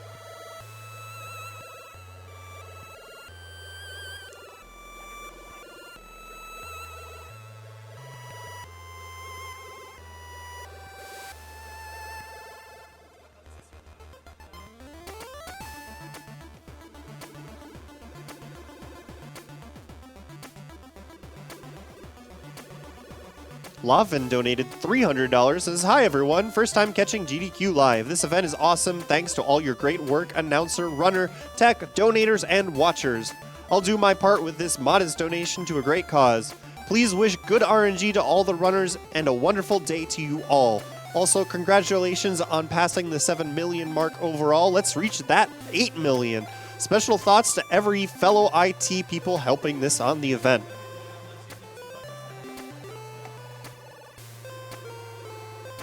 And for an update for those of you who were not around before when I was talking about that, if we can reach $1.2 million by the end of the event, just a little bit over, we will pass $8 million raised across all Games Done Quick events. I think that's a really good goal to shoot for. And of course, within such an awesome game like Tetris the Grandmaster and many more coming afterwards, we can definitely reach that. All right, so the last mode in TGM2 that we're going to play is doubles, which was also added. What was No, it at? no, it was in, actually it was in TA, but only with a button code. However, it's also the feature of the poster for TA, so it was much hyped as a feature of this game. even though it like literally was not. So Yeah, all right, let's. yeah. So Doubles is a cooperative mode. so normally Tetris has a 10 wide well. This game has a 14 wide well, so it's not quite twice as big, but we're it's just bigger. we're gonna start off here. So let's go. Okay, Good luck. you ready? All right. We are roommates, so Yeah. we do get to practice Okay, I'm this gonna game a clear little that. bit. So we have left And commentary clear mics this. on ourselves because it's kind of funny to listen to Yeah, people talk it's about this. amusing to hear us yell at each other about what we're trying to do. Okay, going over. Okay, yeah. Well, I and forgot the stick slides. when you're playing with someone you've not played with before, they're often more of yeah, an clear opponent than a cooperative person. Yes. Seriously. All right. Yep. Yeah, especially do because that, and then when playing T over doubles, there. you actually want to stay at about the same level. If you notice yeah, on the left yeah, and right, they have X out of gotta- 300. If yeah. one person Go goes back. way Nice. above the other person, they're playing at a lot faster speed than the other. So then the first person's now at a disadvantage because they have to play at a higher speed longer than the other Yeah, person. not to mention that when one player gets to level 300, their side instantly goes to instant Okay, I'm gonna gravity, clear that. which is like not really sustainable for doubles play. I am slightly ahead of you. That's fine. But, for now, that's totally Yeah. okay. I'll start clearing later. I've been Okay. like, you want to clear I've been, that? Or yeah, sure. Whatever. yeah, okay. That works. I've been locking kind of slowly, so So yeah, with the doubles mode, you need quite a bit of synergy in order yeah. to do the completion. But actually, the really interesting part is that we've had players who don't speak the same language play this game, and after like a few games, they just kind of know what their partner is going to do. that's because so. Tetris is a universal language there. Yeah, Tetris is like, oh, I got the nice input bug there. Yeah. Dude. My bad. All right, let's try and clean this up. Yeah, we 'cause, need to, 'cause- So I'm ahead of you too. So Okay, I'll try and get to the low gravity. So yeah, and actually in yeah, doubles there's a mode- gravity reset. There. Yeah, in doubles mode, you really don't want to actually stack for Tetrises because it's a lot harder to Oh, coordinate it's just them. very scary. Yeah, Okay, so we're at the gravity reset. you'll see so them Okay, mostly okay. do singles and doubles Yeah, there. clear. Yeah, and then- fill the gap. I got that. And then I need to catch up a little, so there's a lot of weird things about this mode. Like it's sort of buggy because implementing something like this is super hard. You'll notice there's it doesn't really work. Yeah. there's no real delay for clearing, but there is one frame when one player is clearing where the other player's got it. inputs are not respected. So like disrespected. Yeah, they are disrespected. If I'm tapping left or right on the exact frame that Kevin clears a line, then instead it will instantly charge the quick movement. Yeah, and so you'll find your piece just flying across the stack. And then it'll also eat And- rotation inputs yeah, and all sorts of it'll like eat, fun okay, stuff. I'll clear that. I'm still very slightly ahead of But you. yes, the auto shift charge bug is like the most infuriating thing about this mode. Yeah, Come on, okay. give me a T. I got it. Okay. I'll clear that. Words. What's a word? I don't know. You tell me. I got it. Haven't heard of them. Bam. You can also get confused about which piece is Oh yours. man, yeah. Especially if you cross the streams Yeah. too much. Yeah, crossing the stack a lot is kind of. I should really clear it. I got it. Okay. You got that one. Yep. I'm behind by a little, but I think we're fine. And Yeah. the pieces don't pass through each other.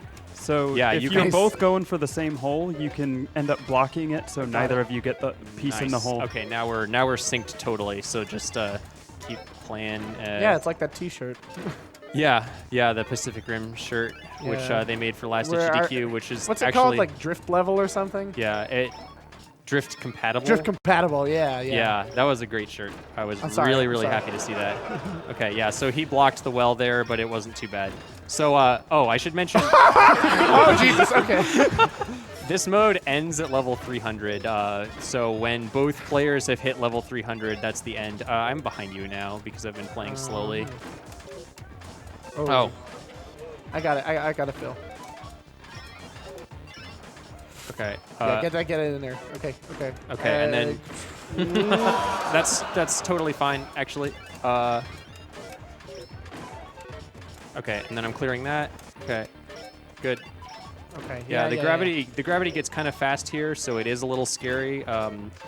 And especially because you're playing at an increased speed and you need to coordinate to make sure you hit the end of the game at the same time. Okay.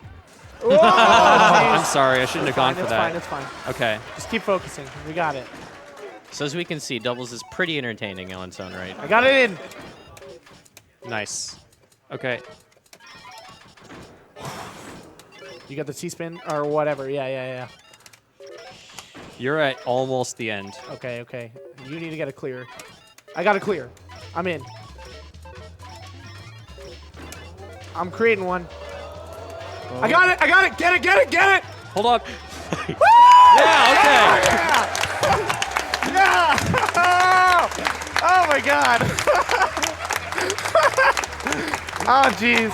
Oh man. Oh jeez. Whew. Oh, that went so wrong. Yeah. Wow. Yeah, that went horribly wrong, but So Yeah. that was You tap can- doubles. You can see, like, because the lines have to be so long, you really need to be coordinating and paying attention all Yeah, the way across the stack. and that's the tough part when you have like a hole on one player's side is like at the end, like what you saw there. I got it clear, and then like he had no way to get it clear. I was Yeah. the only person who could clear. He had to, like, build one So- up in 20G. I was very lucky with that eyepiece that I got at the end. That was actually like completely critical to finishing the game. Otherwise, we would have been done. Yeah. So It's pretty common, actually, even, on good runs that you'll end at, like, 299, 299, or Yeah, 'cause with you just only get stuck. with only one player finishing, because you're really trying hard to coordinate. So that was 5 minutes 14. Our record together is, what, 3:59? Which Yes. was a great game. so that was like true That was synergy. Yeah, we were trying to be safe there, but yeah, I'm glad we cleared. Okay, so now next to CGM3, which requires like hecka setup. So it'll take a few minutes. Yeah. wait, now which of these was the tube on the right in the practice room? This one, I think. It was that one with the sold, right? Yeah. Was it? Yeah. Yeah, it doesn't matter. We can swap figure if we it need to. Okay, we'll be right back. Okay. All right, guys, just as a reminder, you are watching Summer Games Done Quick 2016, benefiting Doctors Without Borders. Thank you all for tuning in. Just as a reminder, hopefully the Yeti's website is working again, where you can visit them at theyeti.com/SGDQ. They did tell us that there is a new t-shirt design available. And with every 11 shirts sold from SGDQ collection, the Yeti will donate $3 towards Doctors Without Borders. The Yeti is the official sponsor of Games Done Quick events since 2012.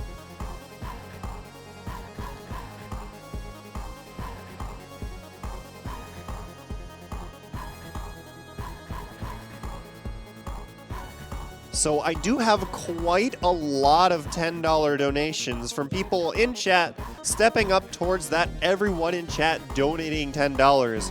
I can't possibly read all of them, but I'll give you a quick sample. We've got Jerd Degree, Mission Zero, Cloud Rain, several anonymous donations, and many, many more. Thank you everyone who's donated so far. Keep them rolling. We are also slowly creeping up on the witness. I realize that everyone's glued to their screen during Tetris, but we are just about there. We're at $9,437 out of the $10,000. Just a little bit more than $500 to go. Heartfelt Talk with Dad is at $2,926, so just a little bit more than $3,000 to go on that one. And of course, we did open up the bonus low percent run by Rezafos for Super Mario World, which is almost at 1,000 out of the $30,000 required, but we have all the way until tomorrow for that one. But I do have quite a few more donations here to read. So let's burn through a couple of these while they're doing setup. I have a $50 donation from Gary that says, I have one question for QLEX. How? Donation goes to his choice. Thank you very much, Gary.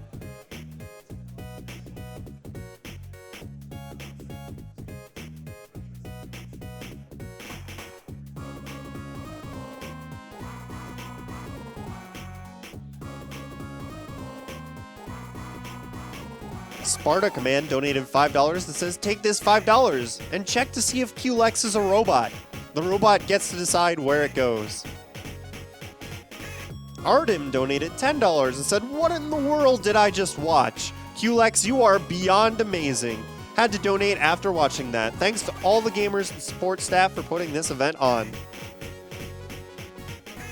Divan de Horns says, my pets are staring at me worryingly after the amount of applause I showered my screen after that Tetris Death Mode Grandmaster. Keep up the good work. Thank you very much for that $10 donation.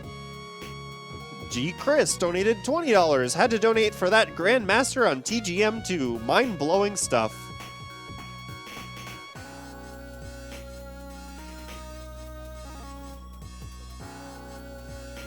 MG37 donated $50 and says, these TGM guys are clearly machines. There's no way a human could play Tetris like that. Someone check their necks for screws.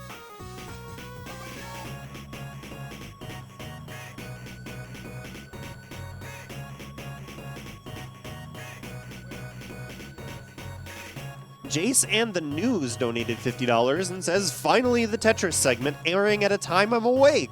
May the randomizer be kind and Mihara not conspire against you. I'm hoping QLEX channels his inner French touch. Bravo, Tetris crew, I salute you. Conavel donated $50 and says, my grandpa served as a doctor in World War II, and I'm sure he would have appreciated this cause, even if he didn't understand a thing about video games. This comes from my dad, and in honor of my grandpa.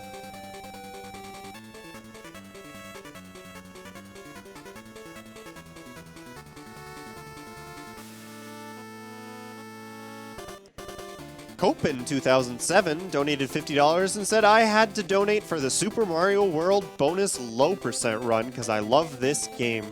So the more Super Mario World, the better. Also, good luck to all runners and greetings from Germany.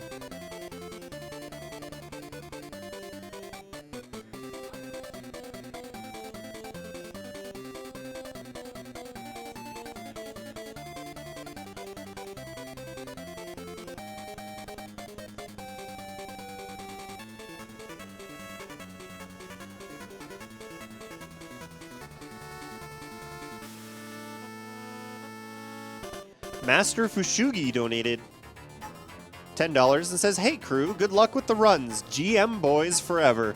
You guys have inspired me and many others to become GMs and be a part of this great community. Thank you for blowing our minds again this SGDQ. Godspeed."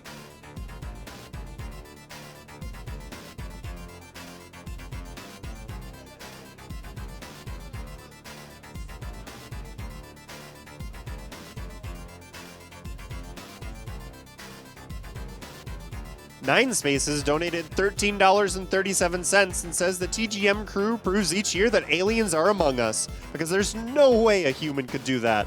I, for one, welcome our QLEX overlord.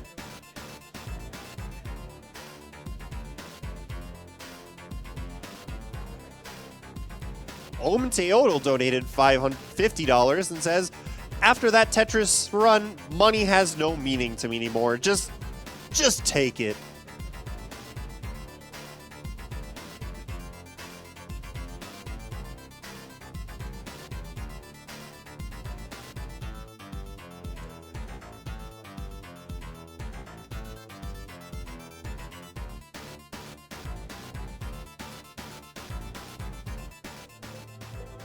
I have an anonymous $20 donation that says, "Wasn't planning on donating again today, but how could I not after that mind-blowing clear of TGM2's T.A.DEATH mode? Simply amazing."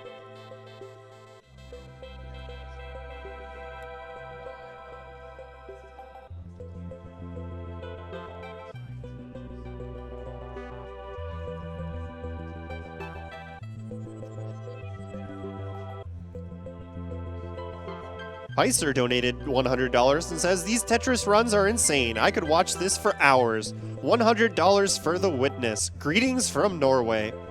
Thank you very much. Let's give the Witness a quick refresh, see how we're doing. We are at $9,637 out of $10,000 for the Witness. So we need just a little bit under $400 more to go. Invisible Bike is just under 6,000, so we need just a little bit more than 1,500 for that. And as a reminder, Invisible Bike in Trials Fusion is coming up right after Tetris. So let's get that met before they end here.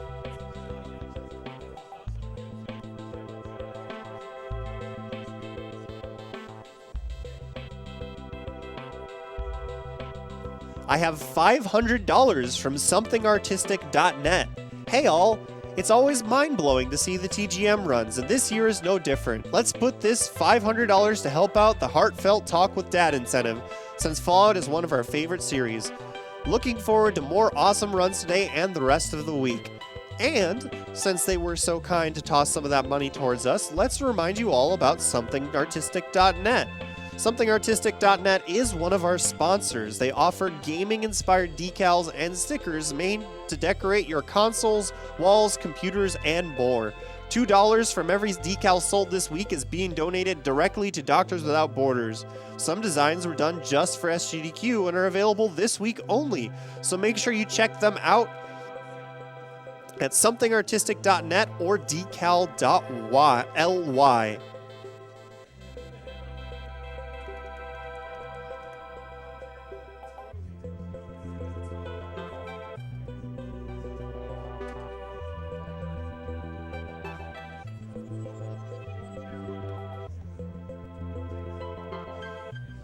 I have a $65 anonymous donation that says, "Hey Grills, your cousins in Ohio are watching from the couch. Impressive ability to commentate while Tetrising."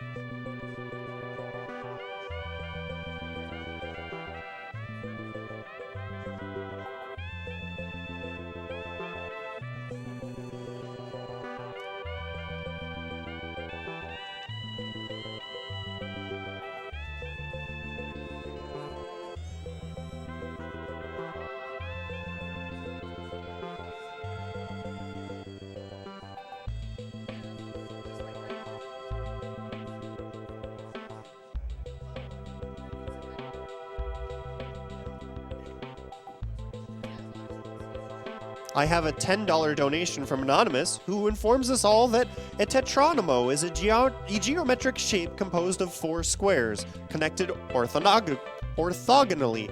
This, like dominoes and pentominoes, is a particular type of polymino. The corresponding polycube, called a tetracube, is a geometric shape composed of 4 cubes connected orthogonally. Thank you very much for telling us that.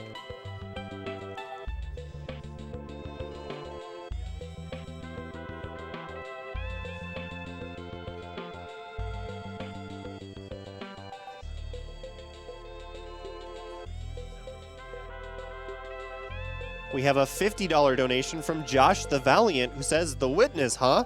Yeah, I'll pitch in on that." We are sitting at $9,717 out of $10,000 for The Witness. So we need just $200 and just a bit more. We're so close. No, I don't want to finish my math. Math is hard. I got Spike Vegeta doing hard math for me. Where is it? $282.36, man. Come on. $282.36. Thank you, Spike.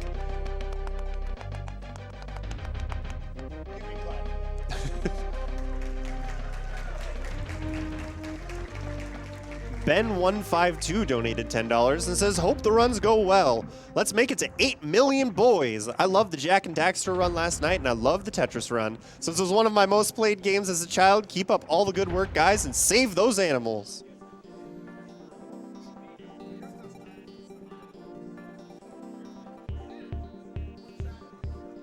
Wormberg donated $256 and says, "Great event for the noble cause of patching up the evil we do to each other. Owl hype to the writers who keep us entertained all year round."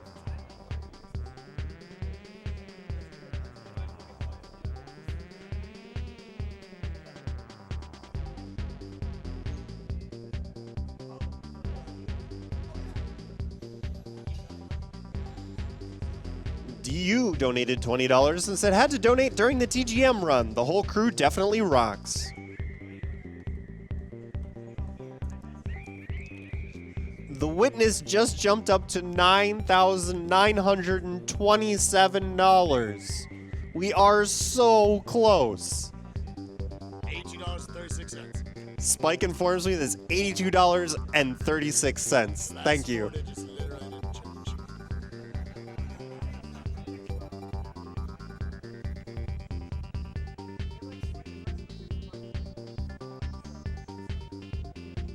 Warboy donated $200 and says, "I live, I die, I live again. Make sure the Witness run isn't mediocre." Thank you very much, Warboy.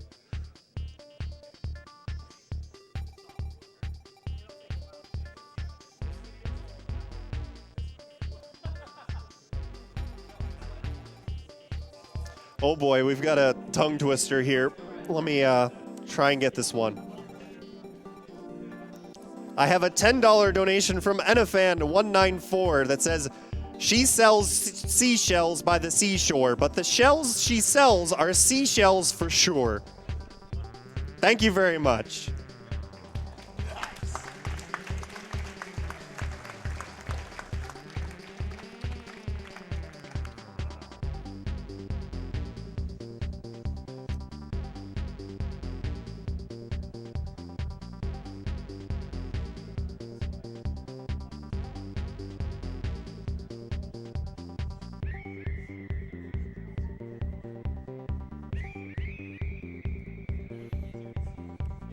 Negan donated $75 and says, "Feeling the good vibes from SGDQ all week long. Let's get the Witness up and running for this GDQ."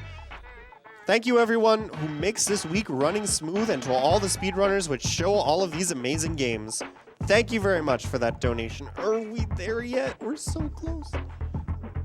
It's still refreshing. So let's read another donation. We have a $50 anonymous donation. It says, "Love the Braid Run. How can we say no to another amazing puzzle game?"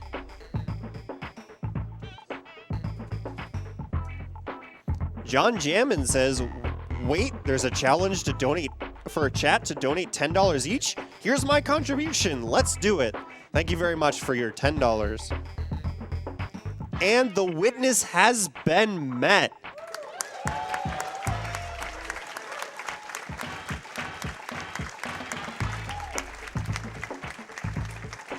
when we sat down to start setup for TGM, that was sitting at $2,000. So we have raised $8,000 in about an hour on just that donation incentive. Thank you everyone who donated.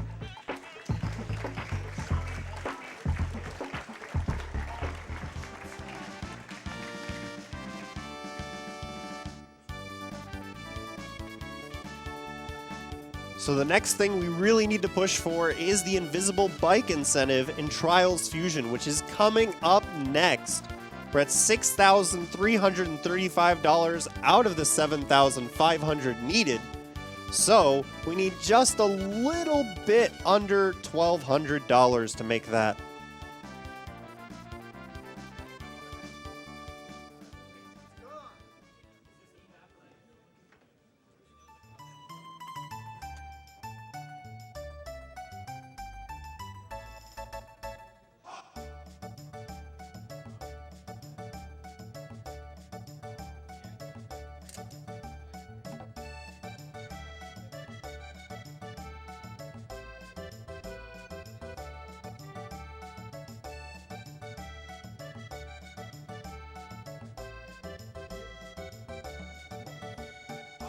I have a $20 donation from Beta214 who says, I used to watch my grandma play Tetris 2 on SNES growing up. She passed away last year, so this one's for her. Good luck, runners. Thank you very much, Beta.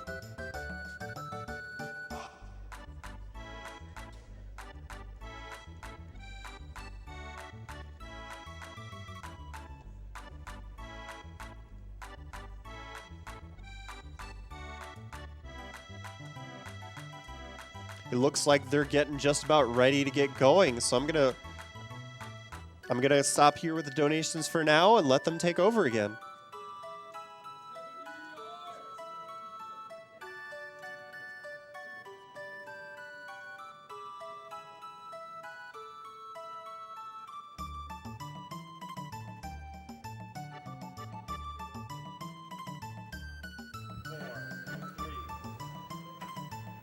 Okay. I'm back again. KevinDDR. Aperture Grills. Yep. Clicks. Enchantress of Numbers. Thank you. And here we are with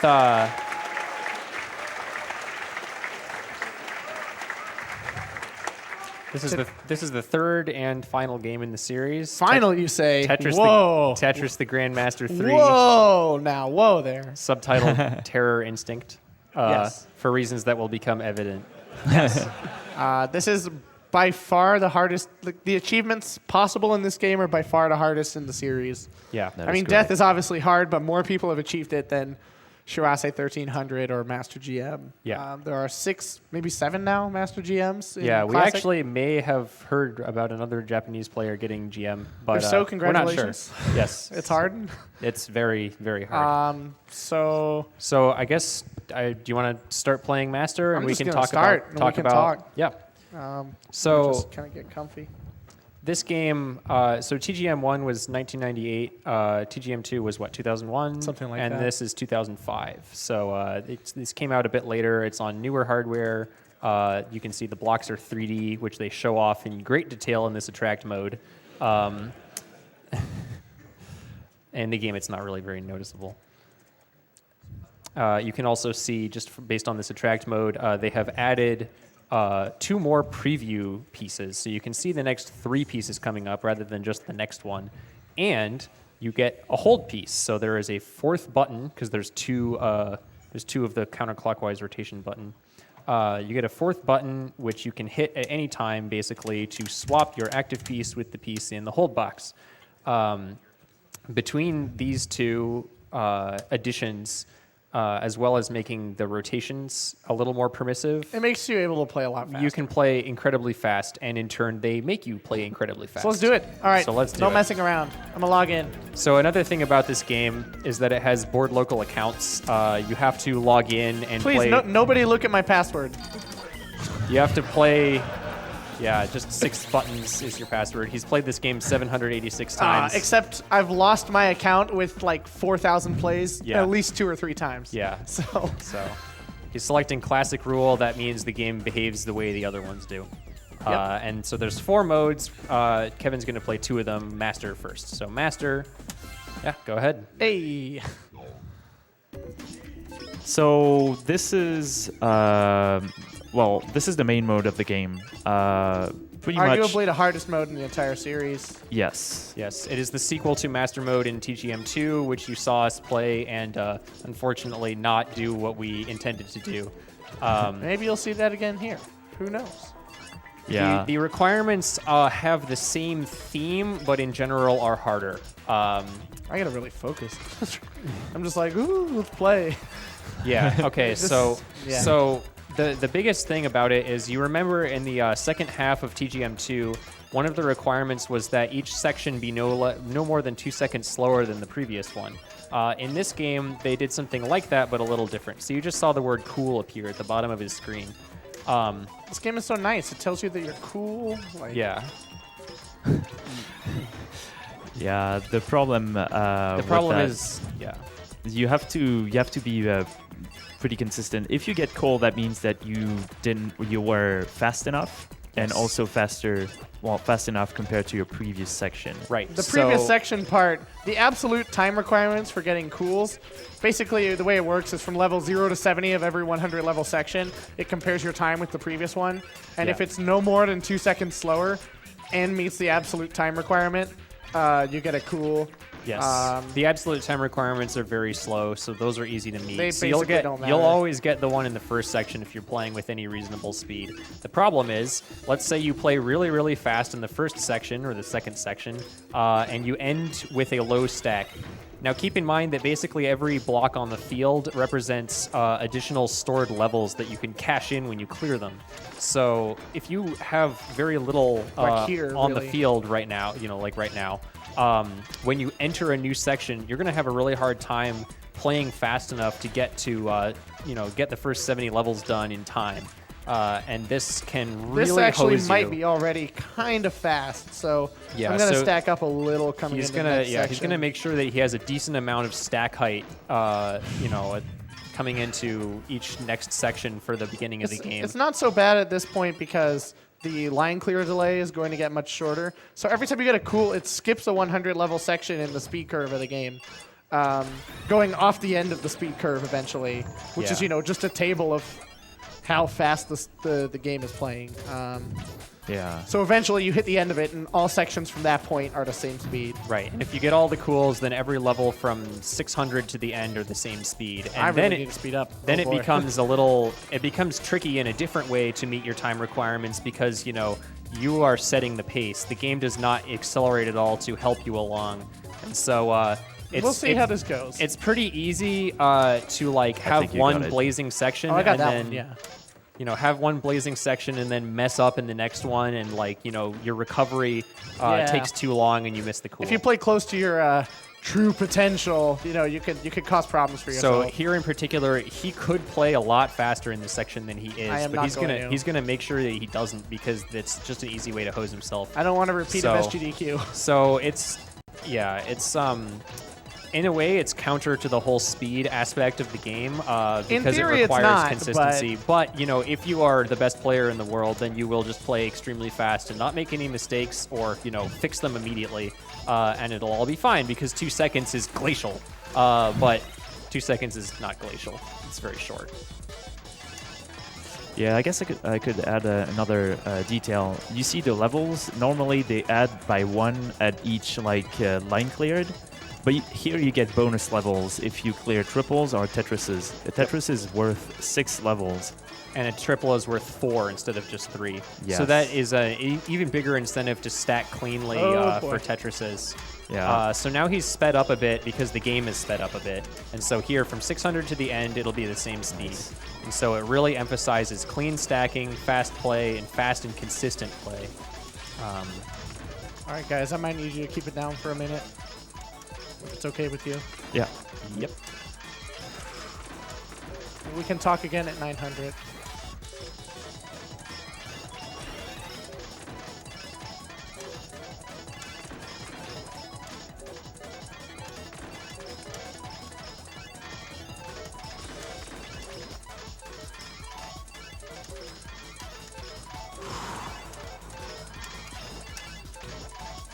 I don't know if that did it. I think. Yeah, it did. I it think did. that should be fine. Yeah, Okay, yeah, we're yeah. good. So we see.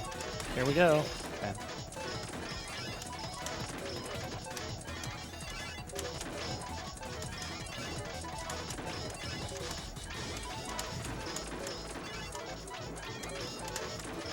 I don't know if that's good.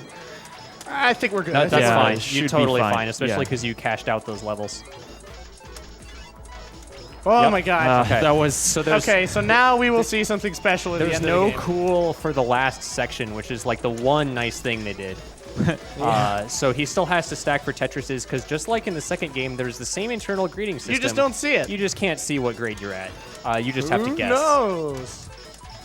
It's a mystery. We'll never know, actually, what my grade is without the credit roll.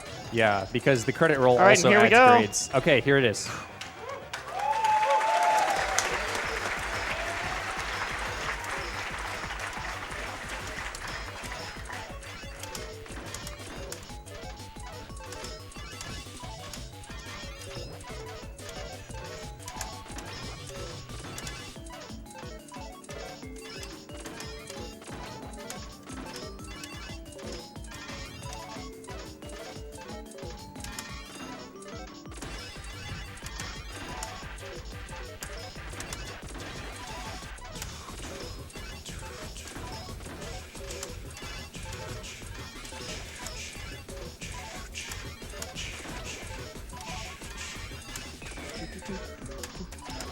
Yeah! That was critical. You don't even know how critical that was. All right. GM? Maybe? I don't know. I don't Probably think Master MM, M. I would say GM, Master M. maybe M, maybe. Yeah, that was a Master M. All right, that's good. Yeah, very, That very is nice. really good. That is I'll amazing. take that. Yeah. So there's. Oh boy. It was probably that bad stack in 800. And you only got one Tetris. one in the Tetris, yeah. roll. I would say that's the one. So- Tetris I had a to be real visible. biff at the start. Yeah. Yeah.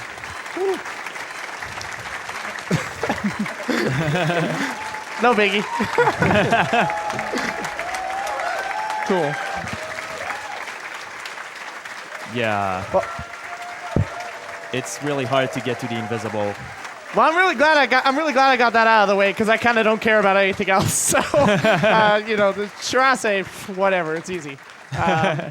Just to show you there, you can actually see. I think these are my actual personal bests. A 5-minute yes. 3 GM. That is 503 GM, which I watched, and that was just a ludicrous So run. to That's put- still 20 seconds off the world record. Yeah, to put it into perspective, an MM is literally the grade directly below GM. Yeah. So I was maybe like either one Tetris or like a few more 5 line lines, clears yeah. away from getting it. Yeah, so very good game. I'm really happy with that. Yeah, so there's a lot of stuff to talk about, more than we could really go over. But I will say, you know, in TGM2, they just make you complete the invisible roll, which unfortunately we both biffed, so you didn't get to see it. But all you have to do is, you know, survive for 60 seconds. Yeah, you get a different grade if you get 32 And if lines. you get but- 32 lines, then you get a little orange line instead of a green line. But in this game, you actually get grades during the roll. And each Tetris is worth an entire grade, whereas every other line clear is 0.1 per line. So, you know, 10 normal lines is worth 1 Tetris. So stacking for Tetrises in the invisible roll is hugely Yeah, emphasized. In theory, it's not critical, but in practice, it's, You have to play really fast if you don't get any You can Tetrises. play pretty slowly and So- like just clear Tetrises, or you can so play fast and. It may have been not, hard to so. tell, but he built up 1 Tetris at the very beginning of the roll,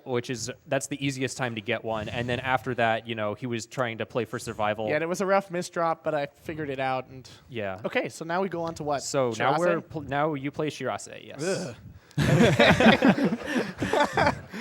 Yes, so That'll be SHIRASE, which I think means news roughly in Japanese, and is Can mean news. or it's considered to be like a premonition of doom or something like that. But it's Something kind of, like you that. know, Or maybe nerd. There's Yeah. that anime battle programmer SHIRASE. yes. Anyway. Who knows? Someone not us. Yeah. Okay, so we'll just go to SHIRASE, Yeah. which is the sequel to T.A.DEATH. Yeah. Same kind of principles apply. It's just finish the game. That's it. It's really hard. Yes. This is the mode that's what? It's eluded us at GDQ so far. None of us have ever finished it at GDQ. Nope, Yes, you've that is never correct. you've never seen a 1300 at GDQ. Mostly And you never will. Mostly because the last section is just unfair. They crank the speed up to the point where It's like pretty much the limitation of human ability at that Yeah. point. So yeah. So I guess let's just go. yeah. I'm ready. We're running over time. Let's just Yeah.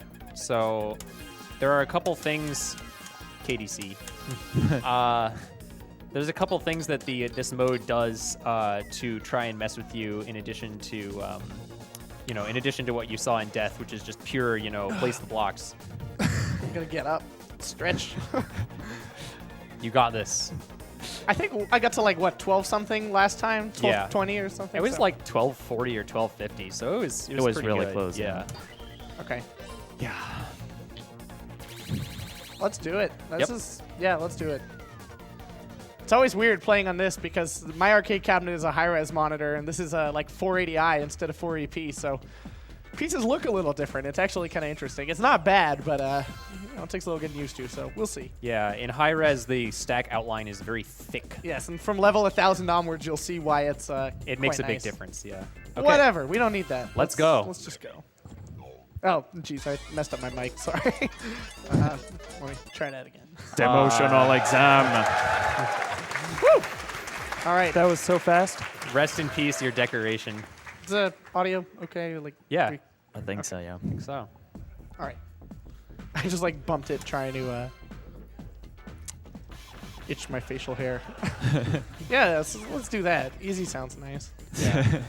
This is actually one of the harder modes. It is incredibly hard, actually. yeah, no really Western player is super good at it. Maybe Color Thief, actually. Yeah, Color yeah. Thief is, but He's broken it down a lot. To I'm try sure and he wouldn't understand admit how it. works. I really wish he was with us. Yeah, he's Today. super Same. fun to hang out with. Great Shout outs guy. to Color Thief. If you're watching right now, we miss you. So, Yeah. right, I guess, it looks pretty much like you saw the end of Master look to start off with. He's just placing the pieces in 20G. It's like Death, except that basically it starts later in the Death speed curve and it gets even faster. I just like to also, while I'm like not really paying attention to the game, give a quick shout out to everyone who supported me to get here. Everyone who even watches the channel. Without you guys, none of this would have ever happened, and it really means a lot to me. I never thought this game would have more than like 2 people who care about it. All right. So, Now, place the blocks. I got it. It's easy. Put the block. Yeah. All right. So there's a time requirement for level 500, which is 2 minutes and 28 seconds. Yes. We'll tell hopefully you I'll if need he's it. on pace. Yeah. It's hard. I mean, You see him on pace. in Death, generally, by the time players are skilled enough to survive to level 500, they are either close or fast enough to make. Yeah, you're well on the pace. Tori- And at Recon. level 300, the game really opens up. You can play quite fast. Yes. So I'm going to do that for a little while it doesn't cause me to game over. Yeah, and what I was saying is in SHIRASE, on the other hand, most players will be able to reach level 500, but it'll take like over 3 minutes, and then then you need to cut off tons and tons of time. I remember those days. Yep. I mean, it took me months of constant play after I could survive that You far. still miss it sometimes. Yep. I mean, it's Usually hard. it's like 228.11 or something. It's hard. Like it's much faster than the pace the game forces you to play at. Yeah, so it's basically a just under 30-second per section pace because there's 5 sections, before the level Oh. stop, and This is kind of getting ugly. it's getting a little Swiss cheese right there. Yeah. But that's okay. So this is the second half, and something. Yep, so he made it. Yeah. 217. Something kind of peculiar is going to happen as we speak. Yeah, Very remember soon Tetris now. Attack? That game was real cool with the garbage, right? Where it's stacks up from the bottom. Let's do that. I actually have a good pattern, so Yeah, that's we're, good. So the big deal with this garbage is that it clones your bottom row, and so it's very important to have a clean bottom row. If your bottom row has multiple holes in it, especially ones in the middle or widely spaced, it's like really, really, really hard to deal with that. you need to fix it ASAP. That's why I'm also not completely clearing down to the bottom. I probably Yeah. could, but it's not really it's not marathon safe. Yeah. Yeah. There, I'll use a speedrun term. Yeah. The other thing is, because of the level bonus that QLX mentioned, it is beneficial to stack for Tetrises. Yeah, that actually makes the 500 requirement a lot easier if you're clearing lots of Tetrises. Yeah. Otherwise, it's That's quite right. tough. All right, so maybe now I need to focus a little. You guys can talk. I just can't. So Sure. Fair enough. So yeah, we're seeing the speed. Oh yeah, that happens. that tends to happen. It's you just easy. like You get just, get a bunch of pieces, Kinda- locking on top of each other. Because like what happened there is he tried to lock one piece, but the game had already locked it just we barely. just fix it. And so then he locked the next piece immediately on accident. Yeah, a little more lag on the Capcom I/O. Oh, okay. Blame the hardware. That's what I do. Yeah. This game, ironically enough, even though it demands the most of the players, it has the most input lag on the By hardware. far. Like twice as much as TGM2. The difference between like 500 and the section you're currently watching is the speed at which the garbage rises. It rises much faster now. Yes, it rises most quickly in this section, and then it will stop at level 1,000. Now I need some peace and quiet. I think. All right. Yeah. Yes. Sure. Thank you, guys. Just keep in mind, 1200 is impossible. Basically.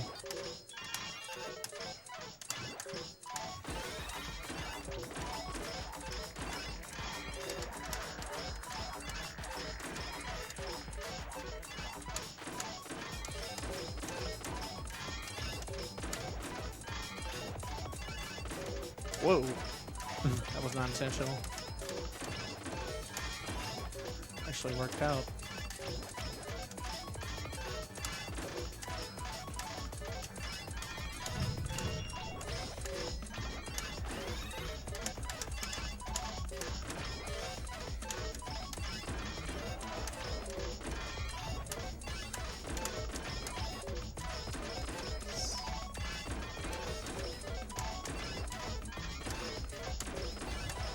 Wow. Nice. Oh my god. All right, peace and quiet here. Here we go.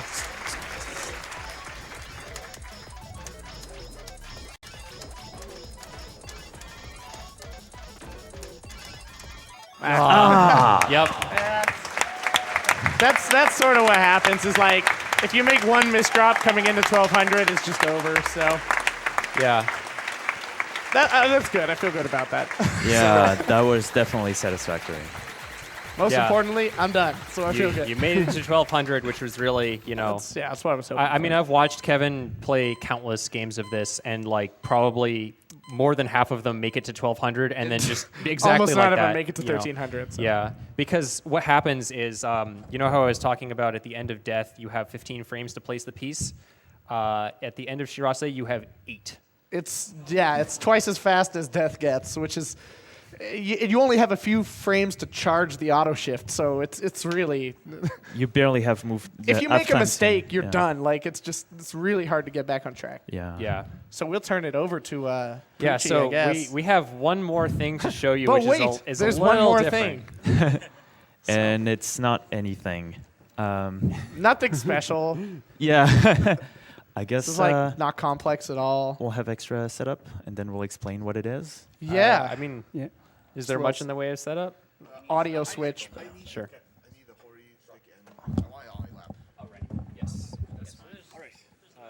So just a quick update.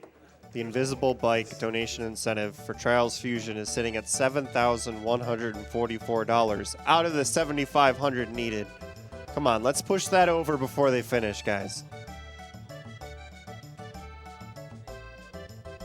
We also have a $500 donation from Fangamer. Says, this year's Grandmaster block is so hype. Here's $500 towards the witness, which is what pushed it over. Thank you very much, Fangamer.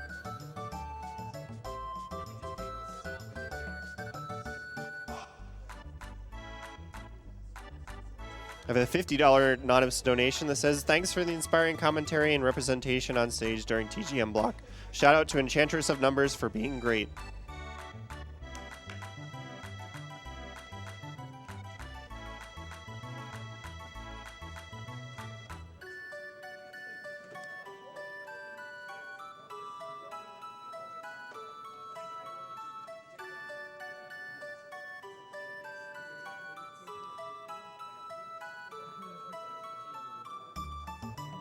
Jeremy65 donated $20 and says, the Trials doesn't get enough love at GDQ events. Let's show that invisible bike off. Chenzi Koden donated $52.80 and says, after seeing the image that @GamesDoneQuick sent out, I'm donating a penny for every foot of wire the tech crews has to work with. Estimated, of course. Please put this to the tech crew's choice of save or kill the animals.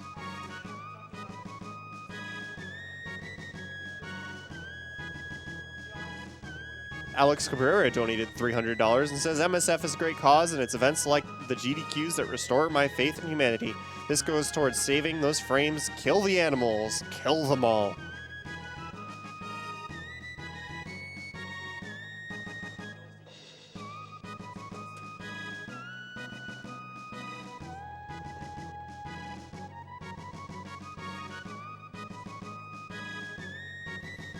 McGwiggles donated $30 and says, nice work with the runs, everyone. One of my favorite events of the year, and I'm happy to donate to it. Thank you and everyone else who has donated so far.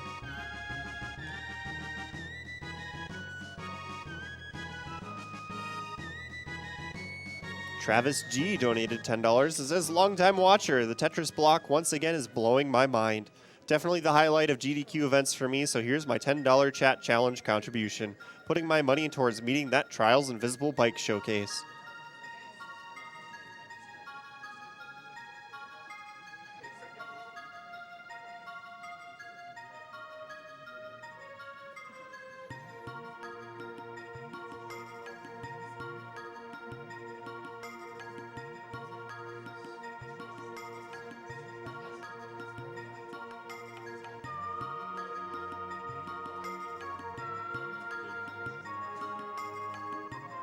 Sally D donated $50. Says, this is my second year watching SGDQ. Happy anniversary to D and Lofi in the audience. Let's reach that invisible bike incentive.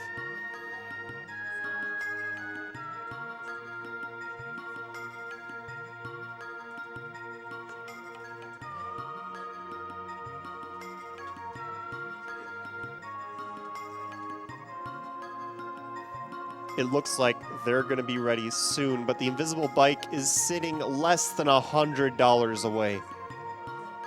Let's get that met, guys. It's at $7,426.95.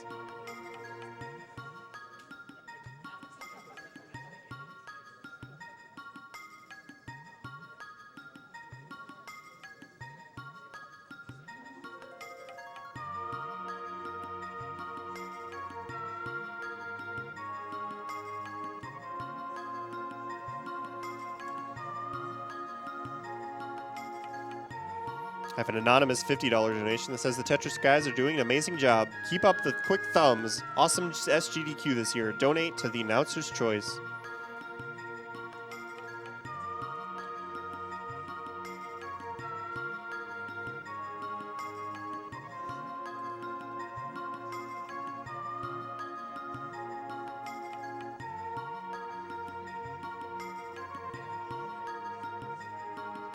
Maya Hall donated $50 and says, was waiting for something legendary to donate for, and after that Tetris run, I am speechless. Take my money and save the animals.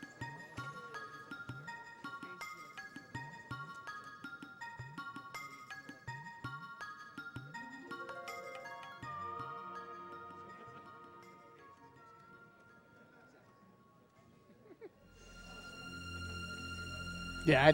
Okay. So Kevin back here again. KevinDDR. We're back at it with TGM3. Yep. POOCHE is the runner here.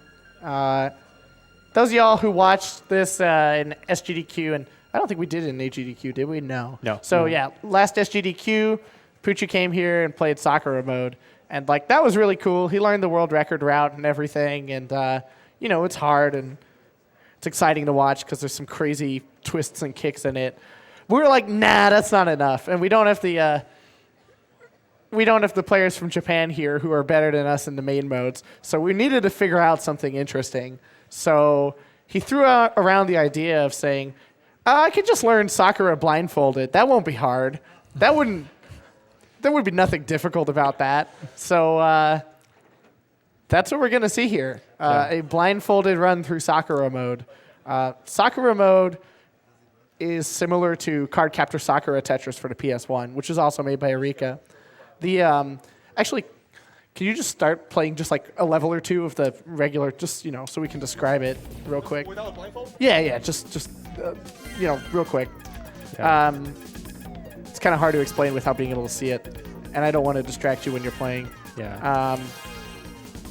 Basically, what you'll see is it'll give you a sequence of stages that have some blocks and a Just couple do it of not those, logged in A couple of those blocks or are logged in. It doesn't matter. a couple of those blocks are gems, and the goal is to clear all of the gem blocks as quickly as possible to complete the stage and go on to the next one. There's a couple special things you can do. You can hit the hold button to advance through the sequence of pieces that are Yeah, so you can like just jump through it between stages, which is nice. Now, And the reason why this is possible blindfolded is because the order of pieces is fixed. You'll always get the same sequence. Of like, what, a 256-piece sequence or something? Yeah, let's get going. So it's interesting because there are optimized ways to play if you jump through the sequence between stages. Yeah, so that's how you route this game is, both where you put the pieces and how far you skip before each stage. And I think without any further ado, of course, obviously, we need the audience to be real quiet. Yeah. Even on stage, we're already kind of distracting him. So Pooch is going to do his magic, and we're kind of not really going to say anything. I think it'll pretty much speak for itself. Yeah. All right, good luck.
Now for the extra stages, a 12-piece skip.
Yeah, it's done.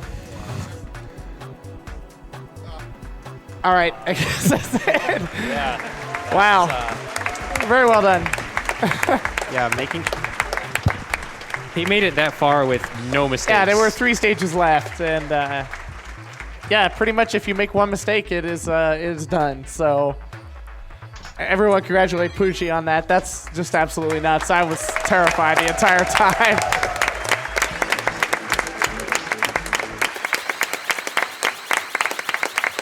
Wow. Nice job. I would assume not, probably. Yeah. I think that's, yeah. I think that's it. I think that's it. For us. So, yeah, thanks everyone for watching. That's it. We're done. Yeah. Until next time. Before we leave the stage, Yeah. One quick thing.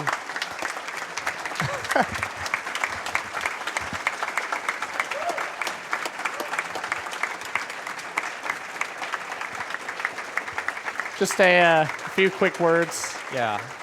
I guess. Yeah, so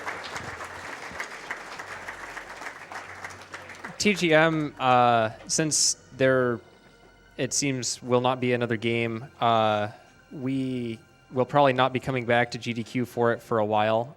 So I just wanted to say thanks so much to the GDQ staff, to KevinDDR, who initially had the idea for submitting to the event, to everyone, the Power Up Audio guys, the World 9 guys. Everyone's been super accommodating with our crazy hardware setup. This blew up our game like so hard. Yeah. I mean, Enchantress, who was playing in our TGM1 race, only started playing after AGDQ 2015. Yep. And now she can reliably get GM. So yeah, it's been a real crazy journey. And, as always, show your support for TGM on Twitter, #TGM_series. Thanks to Arika and everybody for making this game, for letting us play it. They haven't stopped us yet. Yeah, check it out. It's a great game, and we love it. We've dedicated 10 years or more to playing it. And, yeah, it's a real treat to get it to show it off to a bunch of other people who can appreciate it. It's been absolutely crazy. Thank you all very much. Yeah, thank you.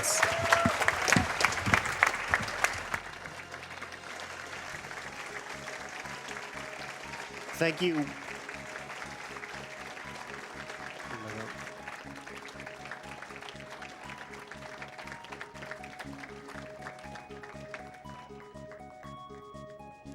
Thank you one more time to KevinDDR, Aperture Grills, Enchantress of Numbers, KevinDDR, and POOCHE.EXE, as well as the rest of the TGM crew.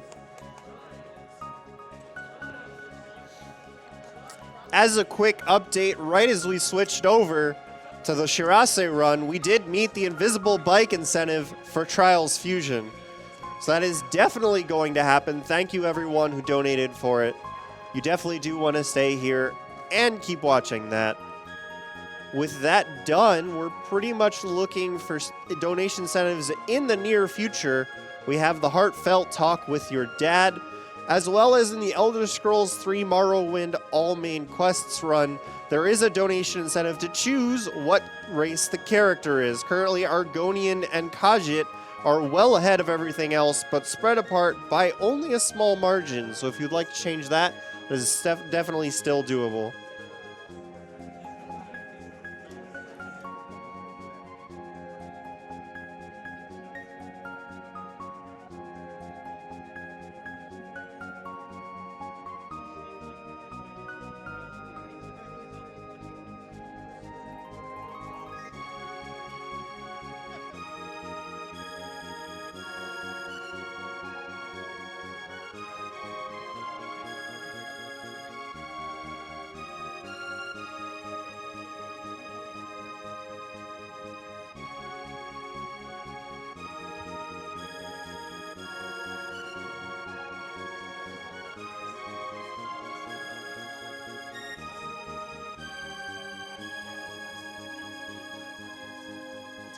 World 9 Gaming is a premier computer console and arcade gaming provider for events across the Midwest since 2005. Dedicated staff, tournament expertise, and expansive collection of over 2,000 games and 100 consoles. Up to 20 PCs with all the top of the games installed and over 25 classic arcade machines. For information on booking and upcoming events, check world9gaming.com. World 9 is staffing and running quite a few of our rooms here at Summer Games Done Quick. So thank you to any of you guys who are watching and listening right now. We do also have an ad for Tiny Build that we'd like to play real quick.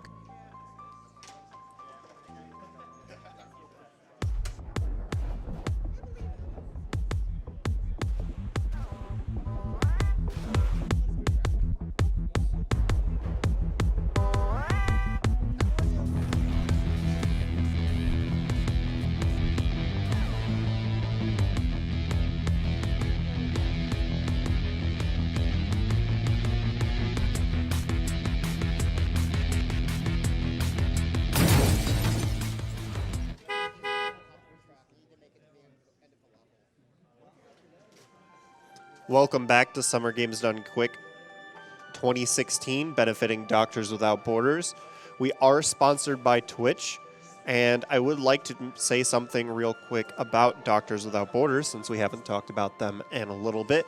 Doctors Without Borders, also known as Médecins Sans Frontières, supports people who cannot otherwise access healthcare by employing specialized medical and logistical help or running longer-term projects designed to tackle health crises. At any time, some 30,000 doctors, nurses, midwives, epidemiologists, water and sanitation experts, and many others representing dozens of nationalities can be found, providing assistance to some of the world's most vulnerable patients. They often work in remote locations and are often the first international aid workers to arrive at the scene of an emergency. Thank you everyone who has donated to this cause so far, and please keep those donations coming. Up next is Trials Fusion, which is going to be a Community Ninja Retro Track Showcase, which will be featuring, as you donated for, the Invisible Bike donation incentive.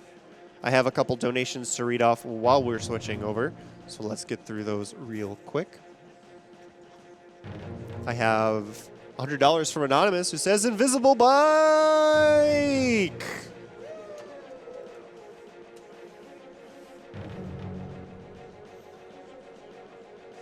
I have $100 from Oxsky3, who says, let's get that invisible bike.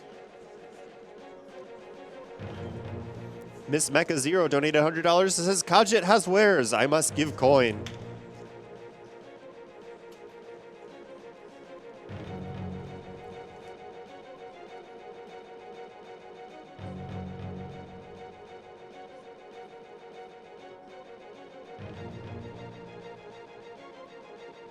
All right, guys, we do have an interview with the TGM crew, so let me toss it over to Spike, Vegeta, and the TGM crew.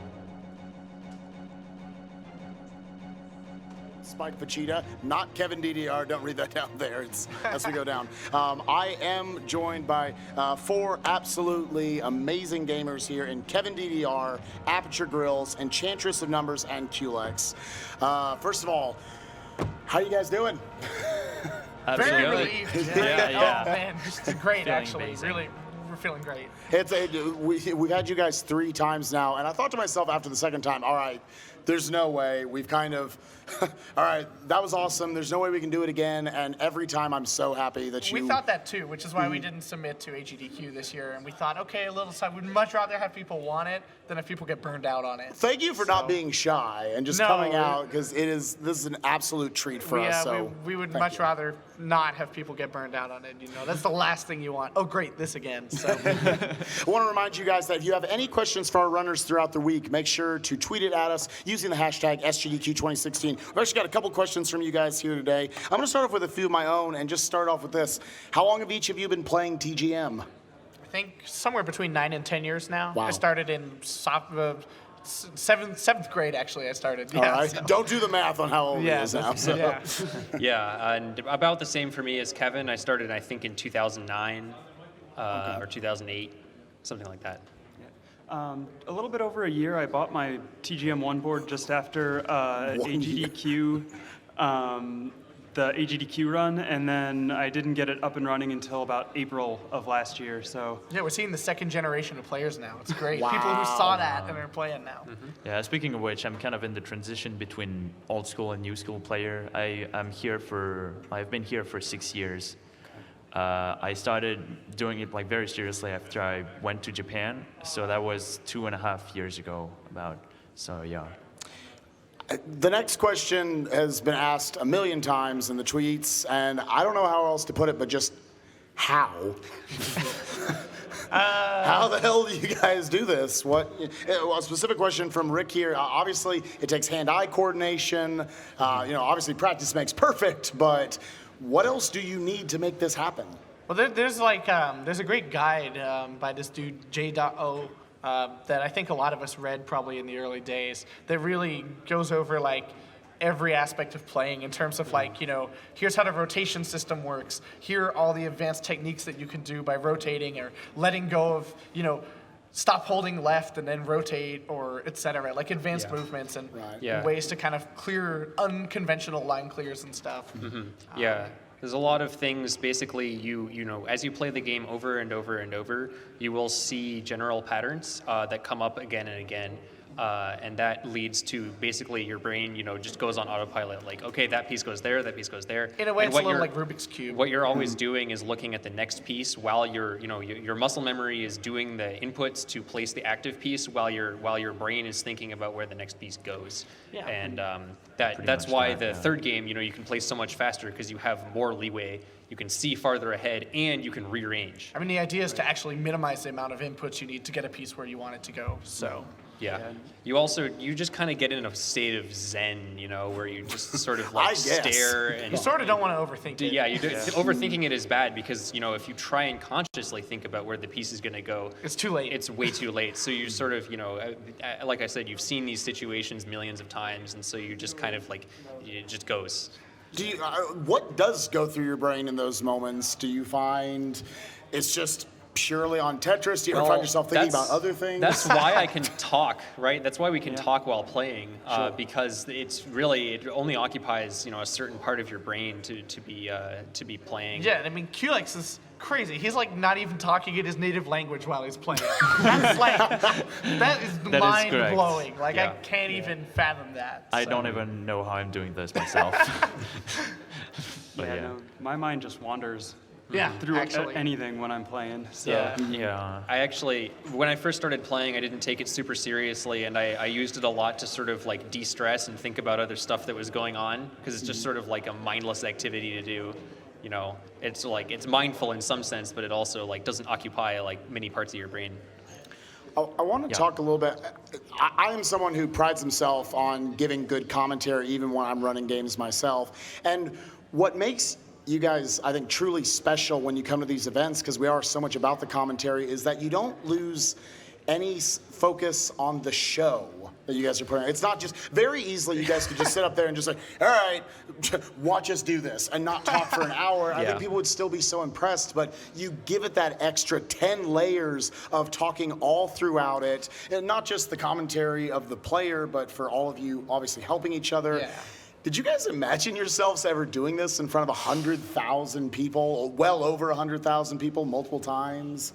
No. Even when he told us he was going to submit to AGDQ last year, we were like, they're not going to accept this. Yeah, and the You know? vision that I have of AGDQ at that time was like 30 people in their basement. I was like, that would be nice. You know, Yeah, it'd be fun. a bunch of people watching We're and, thinking you know, of, like, being, hey, this seems AGDQ, nice. like 20 early, 2011 or whatever. Yeah, sure. So I didn't it's even like, think it would interact with my mailbox. yeah, like, And now I don't want to look at Gmail. yeah, my phone's done, I think, for today. Yeah. I just it's turn like- off Twitter text alerts. I didn't pick it up. I didn't pick up the game until after AGDQ last year, so me being here is just crazy to me. Can you tell us all about your journey? Because again, I go down Right. 10 years, 9 years, 6 years, 1. So yeah, I started out playing Game Boy Tetris when it was first released. I was about 5 years old. So like, I've been playing Tetris my whole life, and in about 2008 or so, I tried to find TGM and failed, and picked up other Tetris games. So I've even though I've only been focusing on TGM for a year, I've been playing Tetris at a pretty high level for a long time. So I think that made my transition quite a bit easier. Yeah. It's amazing watching, just thinking about what you said, again, 1 year compared to the rest of them, I would never have known. So congratulations on your journey, because it's been fun to watch. We've got a bunch of tweets here from people just wondering a million things about you guys. I'm going to just run down. We're going to do a quick blitz. So each of you just think real quick which one of these, well, what was your answer? From Dr. Pepper Nico, or Miko, good name. If any, favorite fighting game, and I'll extend that to just other games in general that you are passionate about. For me, it's music games and pinball. Pinball, I'm ranked 14th in the world right now, so that's my main jam, actually, All right. not Tetris. Yeah. Where's DDR? It's in your freaking I name. haven't played music games since I was 6 years old, so I've been All playing right. music games forever. I just, oh, I'm a little kid. Kevin, you gotta have that in your username. DDR, KevinDDR. So what's the best dance game? I would actually, somewhere between Pump It Up and DDR, actually. Modern In the Groove custom charts are really cool. All right. There's a lot of cool I stuff. expect to see you in the arcade later then. Yeah, of course. Aperture? And I actually have pretty much the same thing. I don't really play much fighting games, but I play a lot of. I've played a lot of music games. That's actually Kevin and I have known each other for longer than either of us have been playing TGM. Yeah. We met through music games, And now we're through roommates. DDR. And I also, he finally got me into pinball, so I've been playing a ton of that. Enchantress? I like retro games, a lot of NES, SNES games, and Woo. recently started speedrunning Zelda 2, so. Yo. All right. See you on this stage soon. All right. I used to play a lot of Melee, Super Smash Brothers Melee. I kind of got distant regarding that. I guess if I were to choose a fighting game, it would probably be Tatsunoko versus Capcom. I feel it's a very interesting 2v2 game. So, yeah, I pretty much play a bunch of fighting games. Obviously, Fist of the North Star. I mean, who Yes, doesn't love I wanted to basketball? say that, but I guess. Next Come up from on. Mr. Cab, when is Dr. Mario? Or, what other puzzle games do you guys enjoy? Dr. Mario never. Actually, Sorry, bud. strangely enough, I don't enjoy that many puzzle games. I'm trying to think if there's anything I really play. I guess Korokoro Postnine is kind of a puzzle game. We'll talk about that later. All right. Yeah, that's for the next question. I mean, sort of likewise, if you want to see Dr. Mario, ask ECMLM. Yeah. High quality stream. Pretty good. Yeah, pretty much same for me. I don't really play many other puzzle games. This one, I imagine, takes a little bit of time. Yeah. Just a little. The only one who really does is Color Thief. Color Thief plays every puzzle game. Yeah, he plays Right. Catherine, he plays Tetris Attack, he I plays do like Mario Mr. Bros. Driller a little. That's a game that Oh yeah, yeah. that's fun. And for you, Culix? Well, I don't play a lot of puzzle games. I'm trying to get into the mood. I know somebody, Blackie, talked about Parcel, and I'm still struggling to finish it. I just play a bunch of indie games that are that have some sort of a puzzle emphasis, but nothing more than that actually. This last question is from myself. As a connoisseur of speedruns, I have to know if you guys, obviously that was a speedrun, what you guys just put on, but if you were to pick, say, we'll limit it to a console or a PC game, you have to pick a different one from Zelda 2. Your second speed game, I already get you signed up for your second. What would you pick? What if you could just be good at a console or PC speed game right now? What would you take? Maybe after watching Jedi Academy, that. Dude, but, what a sick speed game. Yeah, that's what it was. But It was actually, amazing. I've been looking at a weird PS1 game from 2002 lately called Koro Koro Post-Nin. It's if you've ever seen like Camel Tree or On the Ball, I think, or really Mohawk and Headphone Jack, actually. Oh, okay, that's all you It's a needed to screen say, rotating all right. game. It's amazing. We got people on the other side going, what is he talking about? Yes. Yeah, I used to think the thing that initially like enamored me with the speedrun community was the like 2D Metroid games, but I've tried playing those and it's kind of hard. Yeah. So yes, Super Metroid is actually impossible. What I just want people to know that. I just started to do runs of a game called Marathon. It's a trilogy of games made by Bungie. They're Mac first-person shooter games that came before Halo. And they have very little in the way of a speedrun community, but I've been improving my Speedrun time. community right here. I was about to say, it all starts somewhere. Yep. I've been improving my time on the first game, and then I'm going to learn the other two. So, yeah. I guess the next game that I'm planning to pick up is Blaster Master. Yo, so, all right. I'd like to do that Fiesel one. would be proud. Zelda 2 and Blaster Master. For sure.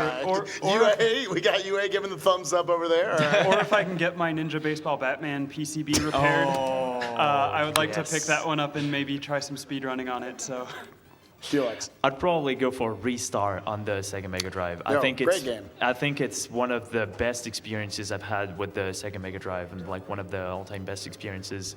If not, then probably Cave Story.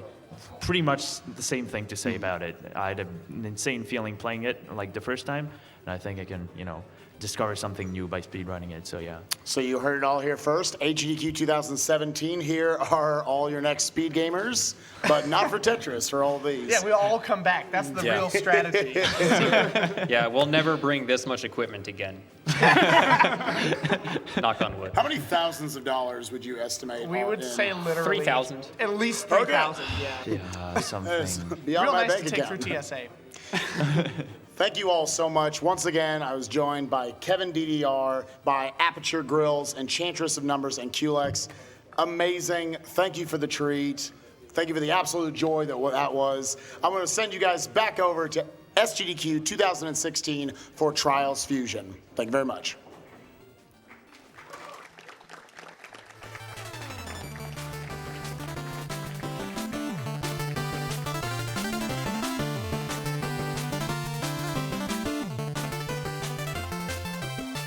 All right, everyone, I have a couple more donations to go through here. Danner's Mac donated $10 and said, "This is for my boy Blaze on Trials Fusion. Get in, son."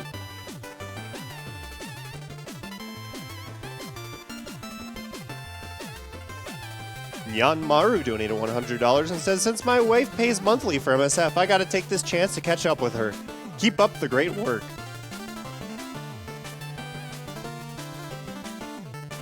Razvan4356 donated $20 and says, I cannot not donate for that blindfolded Tetris run. Amazing. That blew my mind. Greetings from Romania. Just about 1 a.m. here. To all runners, you rock. Cheers.